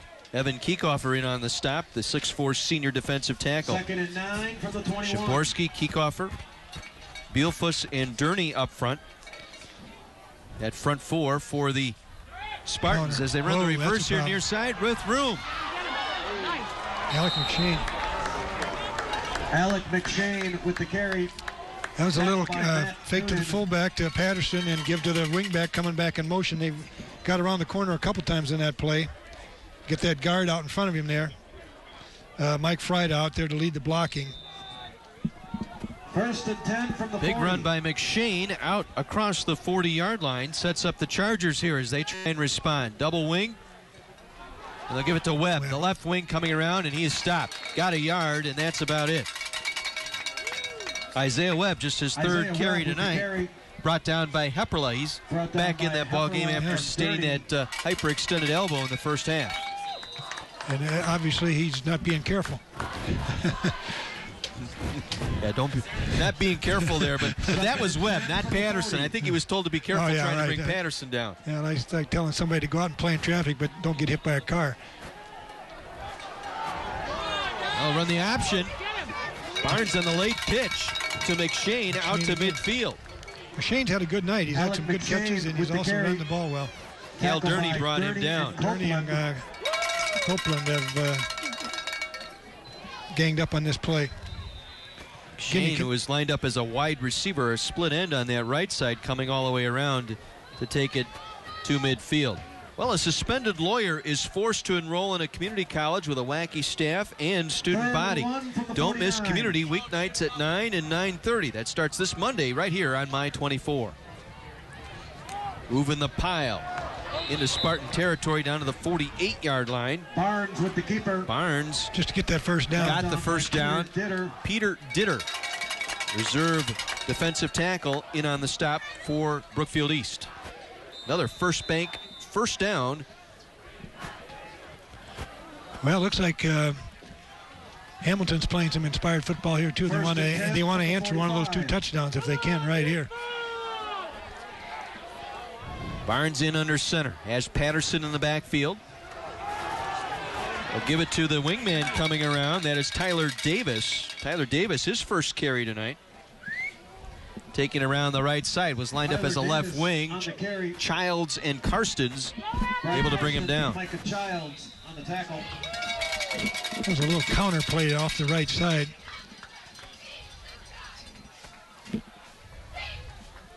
Gain of 5, 2nd and 5 from the 40. McShane again. Nice move inside the 35, moves it down to the 32-yard line. McShane having quite a night tonight. Noonan and Shaborski both there on the stop. Well, what's happening here is East has definitely got the middle stopped up, you know, as evidenced by the fact that Drew Patterson hasn't had a lot of luck there, but they are a little bit weak on the corners now. 1st and 10 and that's what 32. Hamilton's taking advantage of, faking that ball up to Patterson and then giving it to that wingback. This time they'll try Patterson. He bulls his way down to the 25-yard line before he is stopped. That was all on Drew Patterson, 6 foot, 208-pound senior, one of the best in the state at that running back position. He dragged Vince Shimborski about 7 or 8 yards there. Now, before we get this play off, once again down to the sideline, and Mike McGivern. Hey guys, on the Sussex Hamilton side, 2 things. They understand the importance of this drive. Very important drive for them. Talking about finishing the drive. Defensive coach is not happy with how their defense came out in the second half. Big drive here, as you say, Mike, and nearly coughing it up that time was McShane. As he was coming down, lost control of that football, but fell on top of it. Durney made the tackle, may have poked that one out. Well, 3rd and short again. I think they'll, this is a kind of an opportune down to take a shot at the goal line and with a pass, play action pass. But I think, knowing Hamilton, they value getting that 1st and 10, and they'll probably do that right here. Barnes, second effort, maybe. I don't know. They didn't get a lot of movement there. That'll be interesting to see where they mark that. Not quite as much of a push that time as they did earlier on this drive. Evan Kiekofer in on the Kiekofer able to make the tackle. And it will be enough for a first bank first down. Okay. They will move the chains here. 5:23 to go, 3rd quarter. A 10-point ball game, but the Chargers driving, trying to answer Brookfield East on their opening drive to start the 3rd quarter. Again, this is Davis around the right side. Flag on the play as he cut it back at the hash, back up the middle near the 20. Hepperla making the tackle, but this may be coming back for hold. I think there's a holding on the outside out there. That's going to cost him. Penalty is holding against Hamilton. Rick Ryder, our referee here tonight, as we get another look right there. There it is right there, yeah. Looked like Durney was being held up at the line of scrimmage. So now it's back to first and 20. Yep. First and 20. Ball back at the 31-yard line. So now the decision, I think, for Hamilton, they've had some success throwing the ball. If they want to throw it here on first down, see if they can take advantage of the situation. Sent Webb in motion. And he'll take it down inside the 25. Isaiah Webb, 5'8", 160-pound junior, coming into this game just 11 carries, but very productive on those carries, almost 16 and a half yards per touch. Bielfus was there defensively. Tim Bielfus, the senior nose tackle. Well, now they have the ball in the right hash mark. They've got a lot of room here on the left side if they wanted to go to a pass here. Second and 14. To have a manageable third down, this would be an opportune time to do that. Second and long. Coming around the end around, McShane breaks a tackle in the backfield. McShane to the 10. McShane to the end zone. Touchdown, Sussex Hamilton. Well, that was a simple play. They ALEC just McShane him on the and ran carry. it to the end zone. Good for a Hamilton touchdown. Copeland tried to chase him down. As we take another look, McShane from that left split end or right split end position. Good blocking on the outside edge there by the Hamilton, and McShane pretty much walked in. Well, that's a serious answer to the first touchdown that Brookfield East got here. Barnes for the extra point. And that one is up and through. Mike Barnes' extra point is good. So the Chargers answer. They go on an 80-yard drive, capped off by the McShane run. It's a 3-point game. Spartans on top of the Chargers. Thursday Night Lights, presented by Wendy's.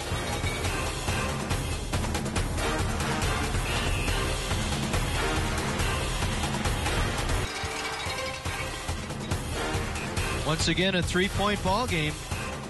McShane on the long touchdown run, capping off that 80-yard drive.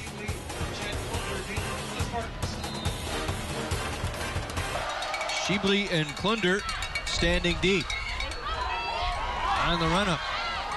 This is Sheebley near sideline and out of bounds, short of the 30-yard line. Sheebley with the return. On the coverage, once again, ALEC McShane. Why not? He's had a busy night tonight on special teams, coming up with the tackle. Well, this has kind of been punch, counter punch. We'll see who flinches first here. 13-play drive, kept on the ground that entire drive. Yep. First and 10, Brookfield East.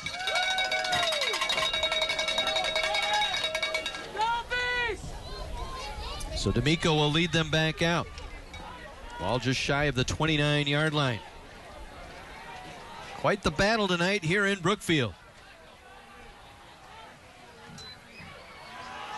This time the freshman nowhere to run. At front four, ready to go for the Santiago Lloyd with the carry. Sussex Hamilton Chargers. Santiago Lloyd stopped for no gain. Well, it's time to tackle a Kaplan University Trivia Challenge. Text KAPLAN, Kaplan, to 58447 to play for a chance to win a Kindle Fire. Message and data rates may apply. You'll receive 2 messages with a trivia question and answer. If you need assistance, text HELP for that assistance. Mobile privacy policy and terms and conditions available on my24milwaukee.com. D'Amico nowhere to go again. Defense with the big push. Zach D'Amico on the keeper. Kanowski again was in there on that stop. Hamilton's playing much more aggressive. They're bringing their linebackers up. They're doing a lot of stemming, moving around. Might be taking a little bit of the initiative away from the East line, and right now they've got him East right where they want him with this 3rd and 10. From the 28-yard line. Trips to the left side. D'Amico rolling right. Short side, coming back short side, and it's incomplete. Freris, the intended receiver on that diving attempt, So a 3 and out posted by the Hamilton defense. Oh, there's the first blink right there. So again, they've run this play with some success earlier tonight, trying to find Ferris sliding on the sideline, but that time nothing doing. Radcliffe, too late, the defender. Too little late and too little room to execute it. With the wind here, an end-over-end kick by Allen. McShane across the 40, out near the 45-yard line. He'll be driving the bus home later tonight. I think he does. Plunder there on the stop. Hey, Tackle by Jack Plunder. busy on that last drive, and now back there returning punts. Sets up the Chargers in excellent field position at their own 44-yard line. Yeah, ALEC McShane has had a really a career night almost, so to speak. First and 10 from the 44. 15 carries coming into this game tonight. He's exceeded that. Patterson the single back, 2 wings, and Patterson up the middle. Across the 45, out to the 46-yard line for the Chargers. And they've pretty much kept the middle of the field right. Patterson with the carry. hurting them. Kickofer again on the stop. In on the tackle for the Spartans. Well, what you like to do as a defense is to hold them under 4 yards on that first down, and they have pretty much done that the majority of the night. It's when they've gotten to the outside. Now we'll see if they go back outside here. Yep, movement. And another false start penalty here on Sussex Hamilton. Penalty against Hamilton. So I'll back them up 5. Takes it to a 2nd and 11 here with just over 2 minutes to go in this third quarter. The old drive killer right there. We'll see if they can get out of it now. Part of the Spartan student body from the 42. here tonight. A good turnout. Barnes in under center. Webb across the 45, out to the 47-yard line for Webb. Gain of about 5 for Isaiah Webb. That's a play that's been effective. Little inside counter. Micah Childs chopped him down there. Childs, the junior linebacker for the Spartans. And what you get there is a little crisscross action in the backfield. A fake to Patterson left, and Webb is coming from the left, going back to the right. And that can be confusing to linebackers. Big third down here. 3rd and 6 from the 47. Barnes will hand it off. McShane cuts it back up the middle across the midfield. Out to the 47-yard line. Going to be short of the first down as we head to the sideline. Let's go down to Mike McGivern. Hey guys, the athletic director here at Brookfield East, Jeremy Martin, thank you so much. I appreciate you having us. Oh, it's been a pleasure. It's great. It's a great platform. Hey, this is his first year at Brookfield East, and he came from a small high school, Port Edwards. Port Edwards, just outside of Wisconsin Rapids. Yeah, how many kids? About 150 in the high school, 912. Man, we're happy he's here at Brookfield East doing a great job. Thanks again for having us. Oh, I'm excited. I'm excited to be here. Thanks for coming. You bet. Thank you. 4th down. Patterson, I think, was stopped short. He needed to get it inside the 46-yard line. It's going to depend on the spot here. Well, it's a case of being a little bit too predictable, I think, and had the power eye, but it created a big pile. And now they're going to give him forward progress. Wow, that is a healthy spot there. I think he's going to be short. Well, Cal Durney came in behind the pile and was able to pull it backwards. I don't know if he didn't get any credit for that, that's for sure. Well, they'll bring the chains in from the far sideline. I thought he had to get out down to the 46-yard line. Well, be sure to listen to Wendy's Varsity Blitz High School Football Coaches Show every Saturday from 10 to noon. Mike McGivern and Joe Cook talk to some of the best coaches in the area. This week's guest is the hot coach of the year in that Southeast Conference, Mike McCabe from Kenosha's Indian Trail Academy. They got a big game against Tremper Friday night. He'll be in studio Saturday at 10 on Sports Radio 1250 WSSP. Well, we got a good field position here for Brookfield East. Well, Patterson just didn't get that second push needed to pick up that first down. So the Spartans take over on their own 47-yard line, leading by 3. Final seconds here of this third quarter. D'Amico with some room, D'Amico into the 44-yard line, a 9-yard rip for Zach D'Amico, the quarterback, going over the left side.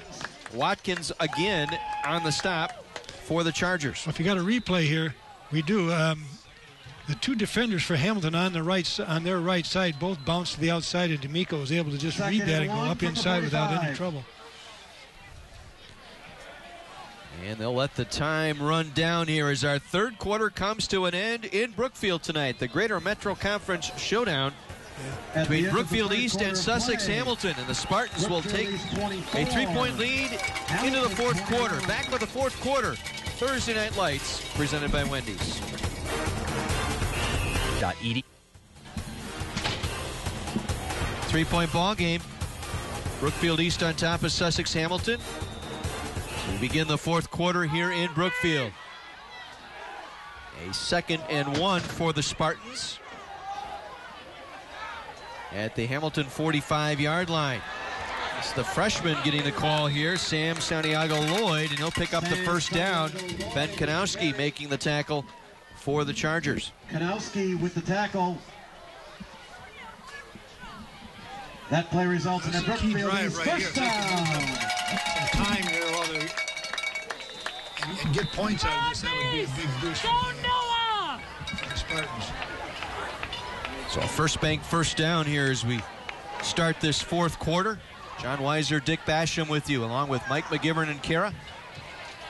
As D'Amico had the presence of mind to hang on to that football, takes it inside the 40 down to the 36-yard line. Bryce Figueroa there to make the stop. Well, he read that perfectly. The back heads to the outside, and he just keeps it and goes up inside. See the guard pulling around. It's a power play that they call. And you just read that end out there, and away they go. 2nd and 4 from the 36. Getting into some manageable second downs here on this particular drive. Santiago Lloyd will be the single back. Slot receiver to the right is Sutton. Slot receiver here to the left side is Sheebley. Sutton in motion. D'Amico will keep it. And D'Amico, not much room. Getting in there initially, D'Amico. That was Nagel, Noah Nagel. Noah Nagel on the tackle. One of those inside linebackers, one of our key players to feature here tonight. We haven't called his name as much as I had hoped we would, and that's probably a reason that what we've been calling is Will Watkins, who's got 10 tackles at this point, but he's the free safety, and when your free safety is a leading tackler, that's a problem usually for a defense. Now a key third down here. 3rd and 4 from the Charger 36-yard line. Sutton in motion. This time they'll give it to Sutton on the sweep around the right side. Breaks tackles down the sideline. Spins his way back in bounds. Moving the pile inside the 25 down to the 24-yard line. Gain of 12 and a first down. Spartans. Noah Nagel on the stop. Well, Nagel made a nice play here, but it was after he stepped out of 2 tackles. One of them was Watkins, and finally they corral him down on the right sideline there. Sutton has got really good speed, but I think that left ankle is hampering him just a little bit. It's hard to get up on your toes and run when you have a sprained ankle. We'll mark it at the 23. 1st and 10, Spartans. They lead by 3. D'Amico will keep. D'Amico up the middle. Runs right into Ryan Warzon. Clamps on and finally brings him down. Warzon, the strong safety. Kind of the nickel back out there, working the middle of the field. Right. But again, I guess I shouldn't be amazed, but I'm impressed by D'Amico. He just gets the extra yards. As little as he is, he always goes forward and gets those extra yards. Purple Zone once again, brought to you by Kaplan University, a different school of thought. 2nd and 1. This time Santiago Lloyd into the end zone. Touchdown, Brookfield East. Santiago Lloyd, the 5'10", 210-pound freshman. Warzon hung on, but could not keep him out of the end zone. Well, this is a nice run. He just powers it in there. He got a little help at the end from Mark Radcliffe. Actually knocked him into the end zone, but he did all the work. That's a huge score there for Brookfield East. Back and forth like a heavyweight fight here tonight. Connor Allen drills the extra point. Well, 31-21.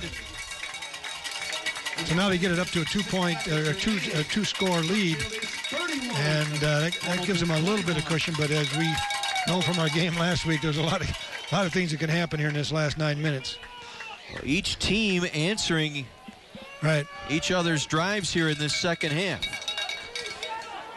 Well, let's head down to the sideline, and Kara has something for us. Hey guys, Kara here. Don't forget to log on to my24milwaukee.com and vote for the Wendy's High School Football Fanatic. Watch the videos, pick your favorite Fanatic, and cast your vote. The winners receive a Samsung tablet and burgers for a year from Wendy's. Voting ends October 20th. Wendy's High School Football Fanatic, brought to you by Wendy's and My24. Thanks, guys. Kara, thank you very much. Get out there and vote. Time is running out. Well, an impressive drive here by Brookfield East. So we take a look at that drive statistics, 7 plays. They get the 4th down stop. Webb and Patterson deep for Hamilton. And Santiago Lloyd tonight, 10 carries, 78 yards, right on his, close to his season average. He's been impressive here the last couple weeks for Brookfield East. We'll see if Connor Allen can get it into the end zone. I'm sure they'd like to. They'd prevent any kind of return. Kicking into a pretty good north wind. Wind will hold this one up. Webb will run up under it at the 5. Up the middle across the 10. Webb tripped up across the 20-yard line, just short of the 25. So good return across the 20-yard line for Isaiah Webb. Vin Gwynn and Evan Mikey there to make the stop. Well, Chargers have answered here in the second half. Do they have one more? 8:59 to go here in the ball game.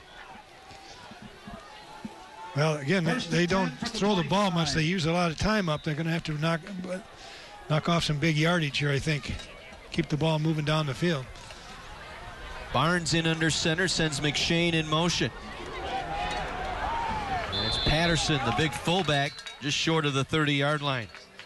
Not much there as Kieckhofer making the stop. Got about 3 out of it, but it was a struggle. Kieckhofer tonight having a pretty strong night. 6 tackles on the evening. So a gain of 4, 2nd and 6. 2nd and 6 from the 29. There has not been much between the tackles tonight. They've had to get their yardage outside. This time they're going to throw. Barnes rolling. And throw the football here near side, and it's incomplete. We're looking here on the near side. Barnes pass incomplete. For Sam Mathieson, but couldn't make the connection. Good defensive coverage here as we take a look. He was well covered on the play. You should have a shoehorn to get that one in there, and that's just not going to happen. It was Memo back there defensively. Now another big 3rd down, this time for the Chargers. This is huge. 3rd and 6. Roll the tight end over here to the near side. Webb in motion. Barnes rolls it out. Wants to set up a screen here. Completes the pass. They're going to be tripped up well short of the 1st down. Went back to Patterson on a little bit of a fullback screen, and Matt Noonan read it well. Able to break it down for little gain. Yeah, fullback, throwback screen. He rolls to the right, and then while he's doing that, Patterson's out to the left. He has lineman out there to block for him. Durney did a nice job there defensively. It actually kind of broke up the momentum of that play. Zach Gates was out there, but he couldn't take care of enough people to make that play go. Well, Barnes will have to punt it away here. Have the wind at his back. And he'll get this one off. And it will take a Charger bounce, and then picked up on one hop. Sheebley trying to get the edge. And he's going to be met at the 30-yard line. Good coverage down the field. Defensively, Mark Radcliffe getting down on special teams. Sheebley stopped at the 31-yard line. Just a 6-yard return. And so Brookfield East now has to move the chains here. Yeah, now the Hamilton defense, who He's been playing fairly well here. Has to come up with a couple plays here now.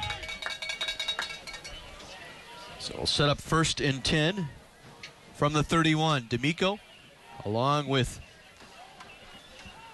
Santiago Lloyd in the backfield. This time it's Sutton coming around the left side.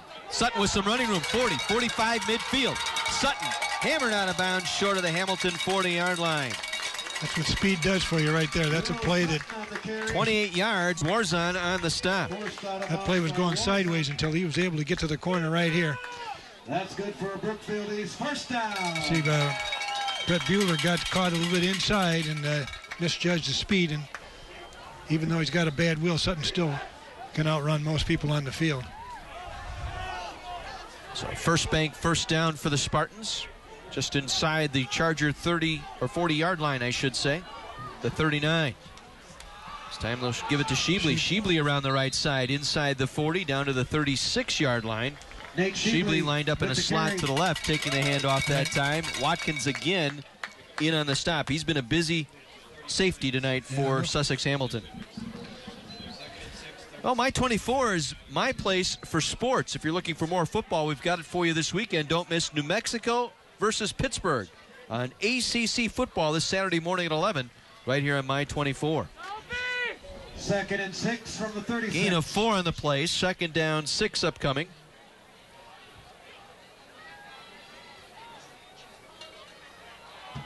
This time Santiago Lloyd pulls his way forward across the right side, down near the 30-yard line. Going to be a little bit shy of the first down, but I'm liking the Sam Santiago Lloyd, a 5'10", 210-pound freshman. He's got some moxie here as he takes it up the right side. Yeah, and he pushes that pile and just a hair short of that first down. He gets to the line of scrimmage, squares up, and drives forward. Finishes the runs, as they like to say. Trips here to the left side on 3rd and inches. Spread them out. And it will be D'Amico. D'Amico, second effort, got him to the 30-yard line, which should be enough for a first down. Noah Nagel, inside linebacker there to make the stop. That carry results in a I think we got to give a little credit here to Brookfield East offensive coordinator Matt Harris. I know he works closely with Tom Swiddle on play calling, but they've done a really good job of mixing the plays up and moving the ball in and out, mixing the pass in, and I think it's kept the Hamilton defense off balance most of the evening. Again, Sutton in motion.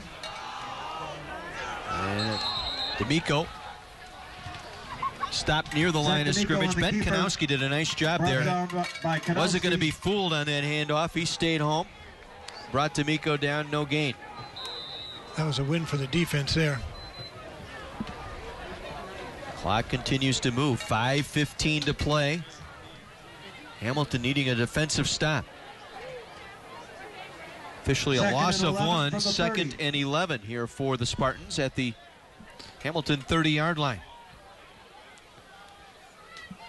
And Sutton in motion. This time it's Santiago Lloyd. Continues to bounce his way inside the 25 down to the 21-yard line. Boy, he is tough to bring down. Will Watkins again, his 12th tackle tonight. Well, I think Santiago Lloyd is kind of like a lot of good running backs. He's just getting warmed up. He's got into a good lather right now, and he's running very hard. And for a freshman, he's a very impressive young man. Now they face a 3rd and short here, 3rd and 3 from the 22-yard line. Santiago will stay in the backfield. 3 receivers to the right with Sutton lined up in a slot right.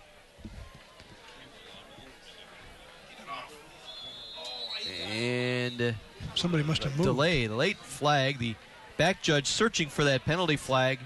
He was counting it down, and penalty delay of it'll be a delay of game here against Brookfield East. Well, I thought he was still counting when he blew the whistle, but I guess I didn't see what I thought I saw. You know, Santiago Lloyd, I came to practice, Brookfield East practice on Monday, and he was not even on the roster yet, and they didn't know what number he was going to be. And that wasn't determined until Wednesday, so he has not played. This is the first time he's played varsity football tonight, and I think he just won himself a job. for the next 4 years, probably. Well, 3rd and 8 now for the Spartans. D'Amico on the roll. Now cuts it upfield. D'Amico breaks a tackle. D'Amico close to that 20-yard line.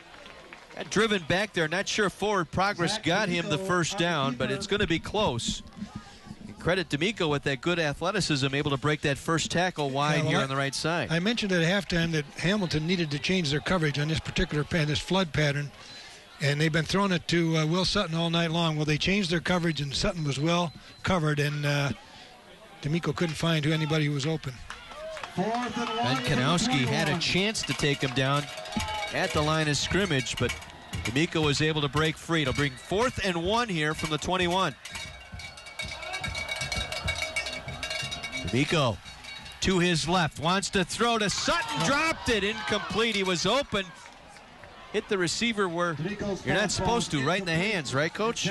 Well, it's a little bit outside and low, you know. I'd probably call it a ball.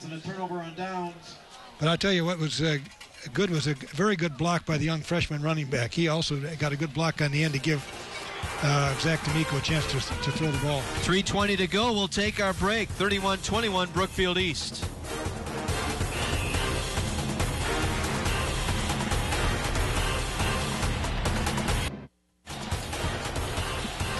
Ten-point ball game late 4th quarter. Hamilton taking over on downs at their own 21-yard line on the incomplete pass. And they've got to get 2 scores here in the next 3:20. Yeah, they're not going to be able to run it down the field. They're going to have to put the ball in the air a little bit. And they've had success doing that tonight. Barnes in under center. Has time. Downfield, man out there, and it's incomplete. Looking for Webb Warzon, the split end on that far sideline. Defended by Copeland. Zach Copeland with the coverage. He had a step. They tried to hit a home run there. But that's not what they don't really, I guess they'd like to have it, but they don't need. They need to get first downs here and move it. But they're going to have to use passing to do it. 2nd and 10. Barnes again. There he is. With time, comes back near side, but heaves it out of bounds, incomplete. Had his man out there, Warzon again, but there was pressure coming as he was rolling out to his right. Never really squared the shoulders. And he had ALEC MCSHANE breaking open on that post pattern that they ran earlier in the game, but he just didn't have the ability to stop and throw it back that far that time. Well, sets up a 3rd and 10 from the 21.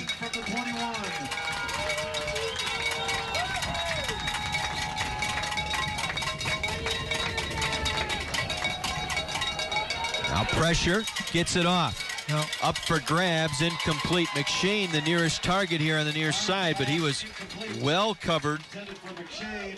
Well, East knows what they have to do, and that was Alex McGuire back there.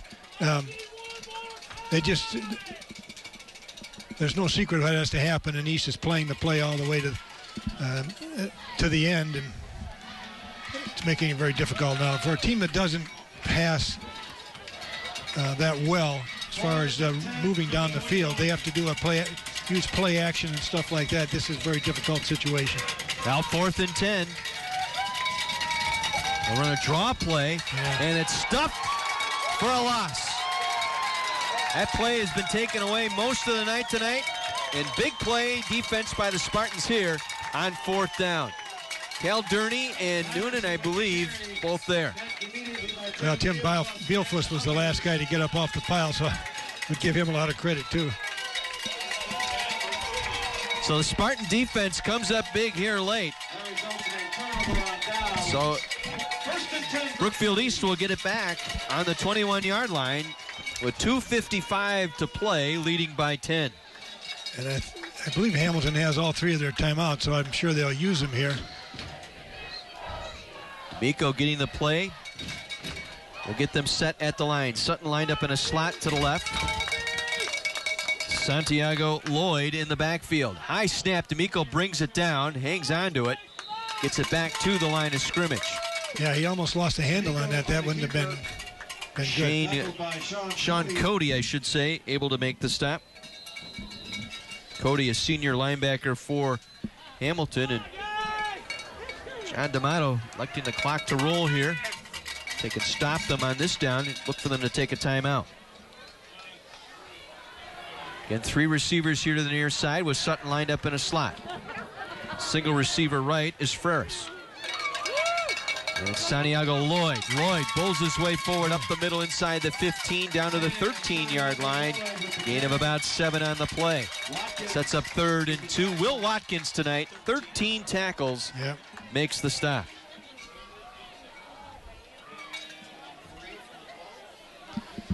Impressive young man, and Santiago Lloyd. He's really, I think, the difference in the game tonight. Brookfield East didn't have a running game last week against Marquette when they lost the game in the second half. Tonight they have a running game, and that makes the passing game a lot more effective, and it also makes Zach D'Amico more effective because they have 2 people that they have to key on.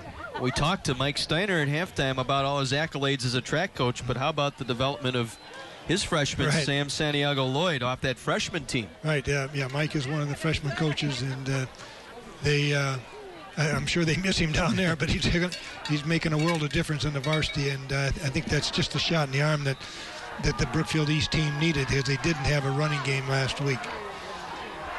Hamilton taking the first of their 3 timeouts here in this second half. 3rd and 3. All those are the ball at the 12-yard line.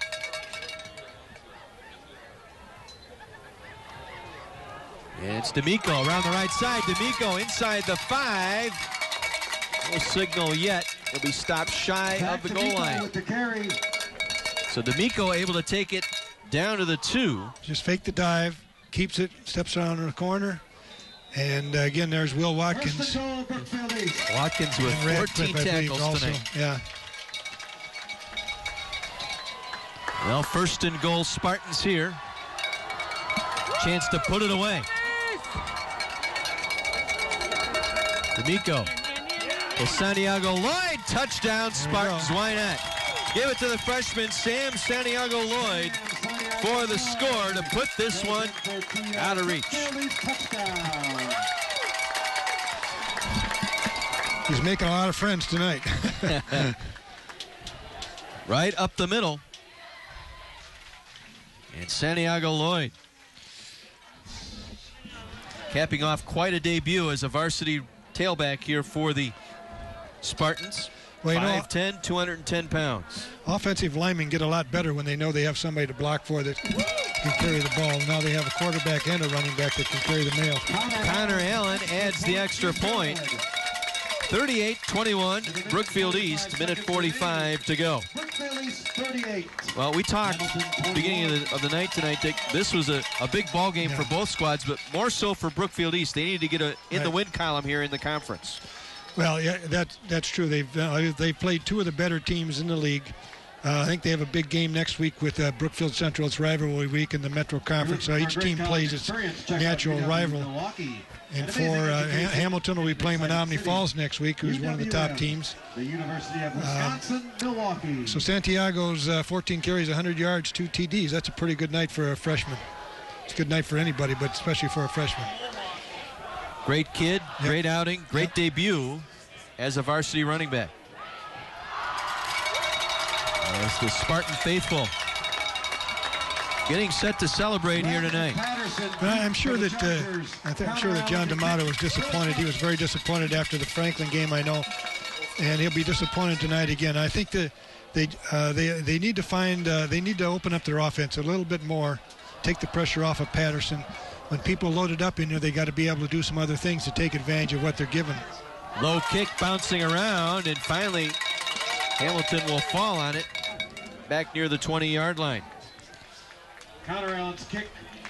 Coming up with the Alex Marks. Alex Marks finally falling on it. Well, 2 timeouts, minute 42, but you're down 17 here, so you it's a really got to work. 3-score situation. Now you need a miracle or 2.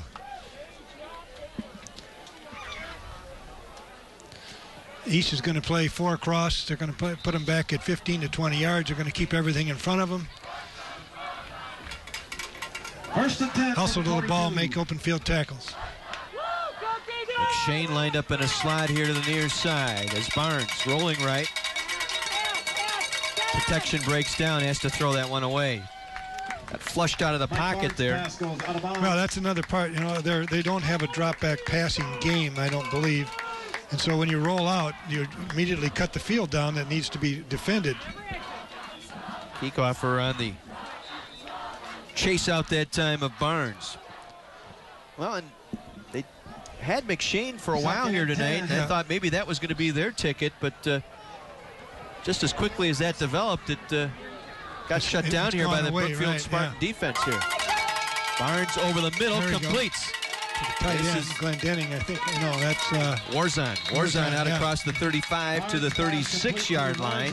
Gain of 14 and a first down. Micah Childs brings him down. Well, that was a drop-back pass there, so I'll backtrack on that a little, what I just said before this, but they need to keep the quarterback in the middle of the field to make Brookfield East defend the whole field. Play-action passes now aren't going to do it for you because they're not afraid of the run. 1st and 10 from the 37. Ball at the 37-yard line. A first down here for the Sussex Hamilton Chargers. Barnes wants to come back. Bubble screen. With the reception, Whittle. Chris Whittle, his first catch tonight, out across midfield to the 49-yard line. Gain of 15 and a first down. Micah Childs and Mikulski both there. I think this is some of the pass plays you're seeing here need to be used a little bit more earlier in the game to take the pressure off of Drew Patterson. I think they need to throw Patterson the ball a little bit also because he's a very good runner in the open field. Try and dump it out here near side. Incomplete, looking for Warzon. Incomplete, intended for Warzon. Mitch Mikulski with the cover. Mikulski was out there defensively for the Spartans. Clock stopped, 48 seconds to play. So each team staring at a 1-1 record going into rivalry week next week. So basically what both teams have to do is win out in order to find a way to tie for the conference championship. They also have, all they have to do is to get into the playoffs is win 4 games, but that isn't going to be as easy as it looks either. Barnes back over the middle. It's caught. Whittle going to get out of bounds at the 43-yard line. 5-yard pickup. Sets up 3rd and about 5. Mikulski out there defensively. Just little dump routes over the middle. Receiver coming across. Brookfield East is dropping deep and giving lots of room. They can afford to give them these passes. Warzon back in. Whittle will come out at that split end position. 3rd and 5 from the 43.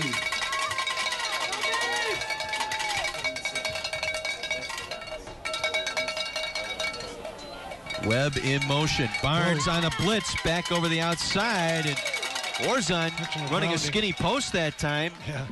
Durney with the pressure. A penalty marker down at the 47-yard line. Well, that was an Oreo sandwich between the two defensive ends, Shimborski and Durney. And Barnes really didn't have much choice but just to get rid of it. And they'll pay the penalty with a loss of down.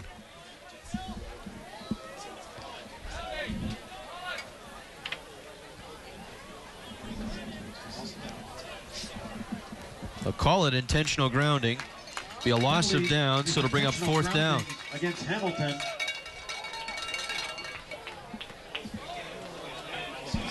So we'll move the football back to the Hamilton 43-yard line for this 4th down play. They need the Spartan inside the Spartan 39-yard line for the first down. So 4th and 21. The list of plays you have to use here is not very long.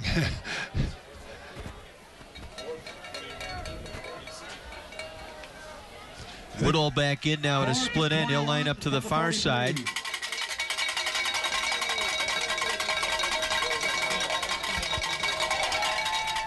Barnes from the gun. Gonna just heave it down the middle of the field. Nobody there. And it'll go incomplete. The Spartans hang on, and they will take over on downs and pick up conference win number 1 here tonight. Each team will even their records at 2-2 on the year. this has been a real team victory for Brookfield East. Their defense has done what they've had to do. They played it particularly well here in the second half. The offense has really come alive, and I think young Sam Santiago Lloyd is probably the main difference between tonight and a loss that really hurt last week when they had Marquette on the ropes and let them off. Victory formation as D'Amico will take a knee. Well, an exciting game here tonight. Brookfield East had a little bit more than Sussex Hamilton here tonight. So the Spartans will even their mark at 2-2 overall, 1-1 in the Greater Metro. Hamilton will fall to 2-2, 1-1 in the Greater Metro. Hamilton and Falls next week. It'll be East and Central next week. Ladies and gentlemen, your final score in tonight. Conference play. Your final tonight. Brookfield East 38, Hamilton 21. 38-21, Brookfield East over Sussex Hamilton. The handshake line at midfield. We'll step out. We'll take a break. We'll be back with the football presentation right after this.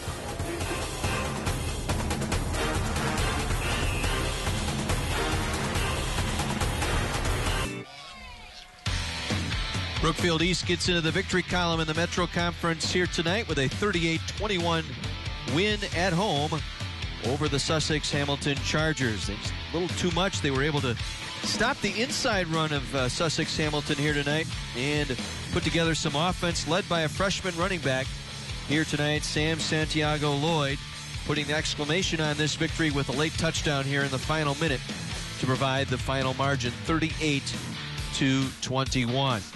Big win for Brookfield East, as we said, even in their conference mark at 1-1 on the year. Sussex Hamilton falling to 1-1 in Greater Metro Conference play as well. Each team 2-2 overall. We're all set to go downstairs. Mike McGivern and the winning team and the presentation of our football here tonight. Hey guys, here with Tom Swiddle, head coach here at Brookfield East. Coach, that's a big win for your boys. Got to feel really proud about how they hung in, came out the second half, and played really well. Absolutely. It was a complete reversal from last week's second half, so it's great to see they earned it tonight. Yeah, they really did. Terry Gaughan, general manager from I-24, going to present you and your team with a ball. Great win, boys.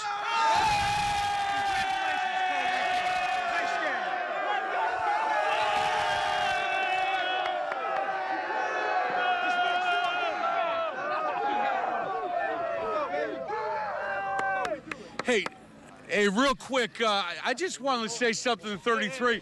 Vince, you know what, that's a heck of a game, and I got to tell you, I'm standing behind the bench, and I'm watching you after the coaches get done, and you're taking control of this team. I think defensively, you had a heck of a game, had a lot to do with how these guys played in the second half. Just want to say congratulations, feeling pretty good about this one? Yeah, it's a great feeling. I mean, we came out disappointing win with the first conference game, but we really came out strong, a full effort from the whole team to win this game. It feels awesome. Yeah, I agree, boys, and you know what, you caught their attention a couple of times and said, look, this is not going to happen. What happened last week, no more of this stuff. So, boys, take care of your business. Congratulations to you and your guys. Good luck the rest of the way. Thank you. Back to you. Happy Spartans out there tonight. 38-21, your final here in Brookfield. We'll take a break, be back with a final recap right after this.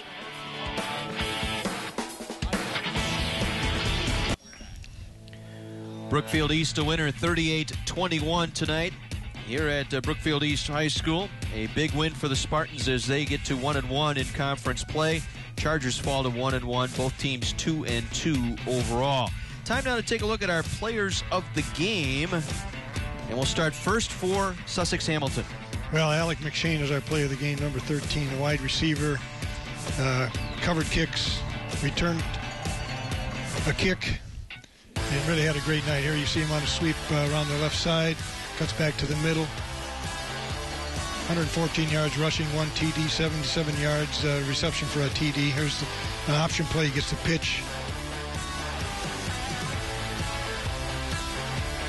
This is a throwback pass, I believe, to McShane right here.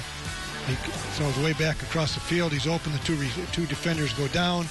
He's able to take it in for the touchdown, get him on the board. That was a huge start for him. So Alex McShane, our player of the game from Sussex Hamilton, and Well, he'll be talking about this for a long time. Freshman running back Sam Santiago Lloyd. Well, he's over 100 yards, his first rushing, 14 carries, 100 yards, 2 TDs. Last week, the only rushing game that Brookfield East had was the quarterback, Zach D'Amico. Tonight, not only do they have Zach, but now they have a running back that has to be accounted for, and they have an excellent passing game, and they spread the field. You see a tough run right there. He gets yards after contact. They spread the field and force you to defend the whole thing, and that's where athletes take over. They have the speed on the receivers. They have his power and speed, D'Amico's abilities, and I think East is going to be somebody who's going to have to be contended with the rest of the way. They're back, and I think that's good. Congratulations to Sam Santiago Lloyd, our player of the game from Brookfield East. Dick, I thought really the start of that second half, that first drive by Brookfield East, that 7-play, 70-yard drive, that set the tone for the second half. Well, it did to go with the score they had just before the half, so they got the ball twice in a row. And to go down and get that 14 points and get up by 10, and then to not look back and just keep putting points on the board. They had to answer one touchdown that the Chargers got, but they did that and more, as you can see by the score, 38-21. It was an excellent night for Tom Swiddle and his crew, and I think it'll be an interesting game next week with Brookfield Central. Yep, we're at North Shore Conference play next week in Whitefish Bay as the Blue Dukes take on the Blackhawks of Grafton High School. That's next Thursday night, starting at 7, right here on My 24. For our sideline reporters, Mike McGivern and Kara, our statistician tonight, Matt the Statman, our spotter, Terry Kelly, and for my broadcast partner, Dick Basham, I'm John Weiser, and our entire My 24 crew saying good night from Brookfield.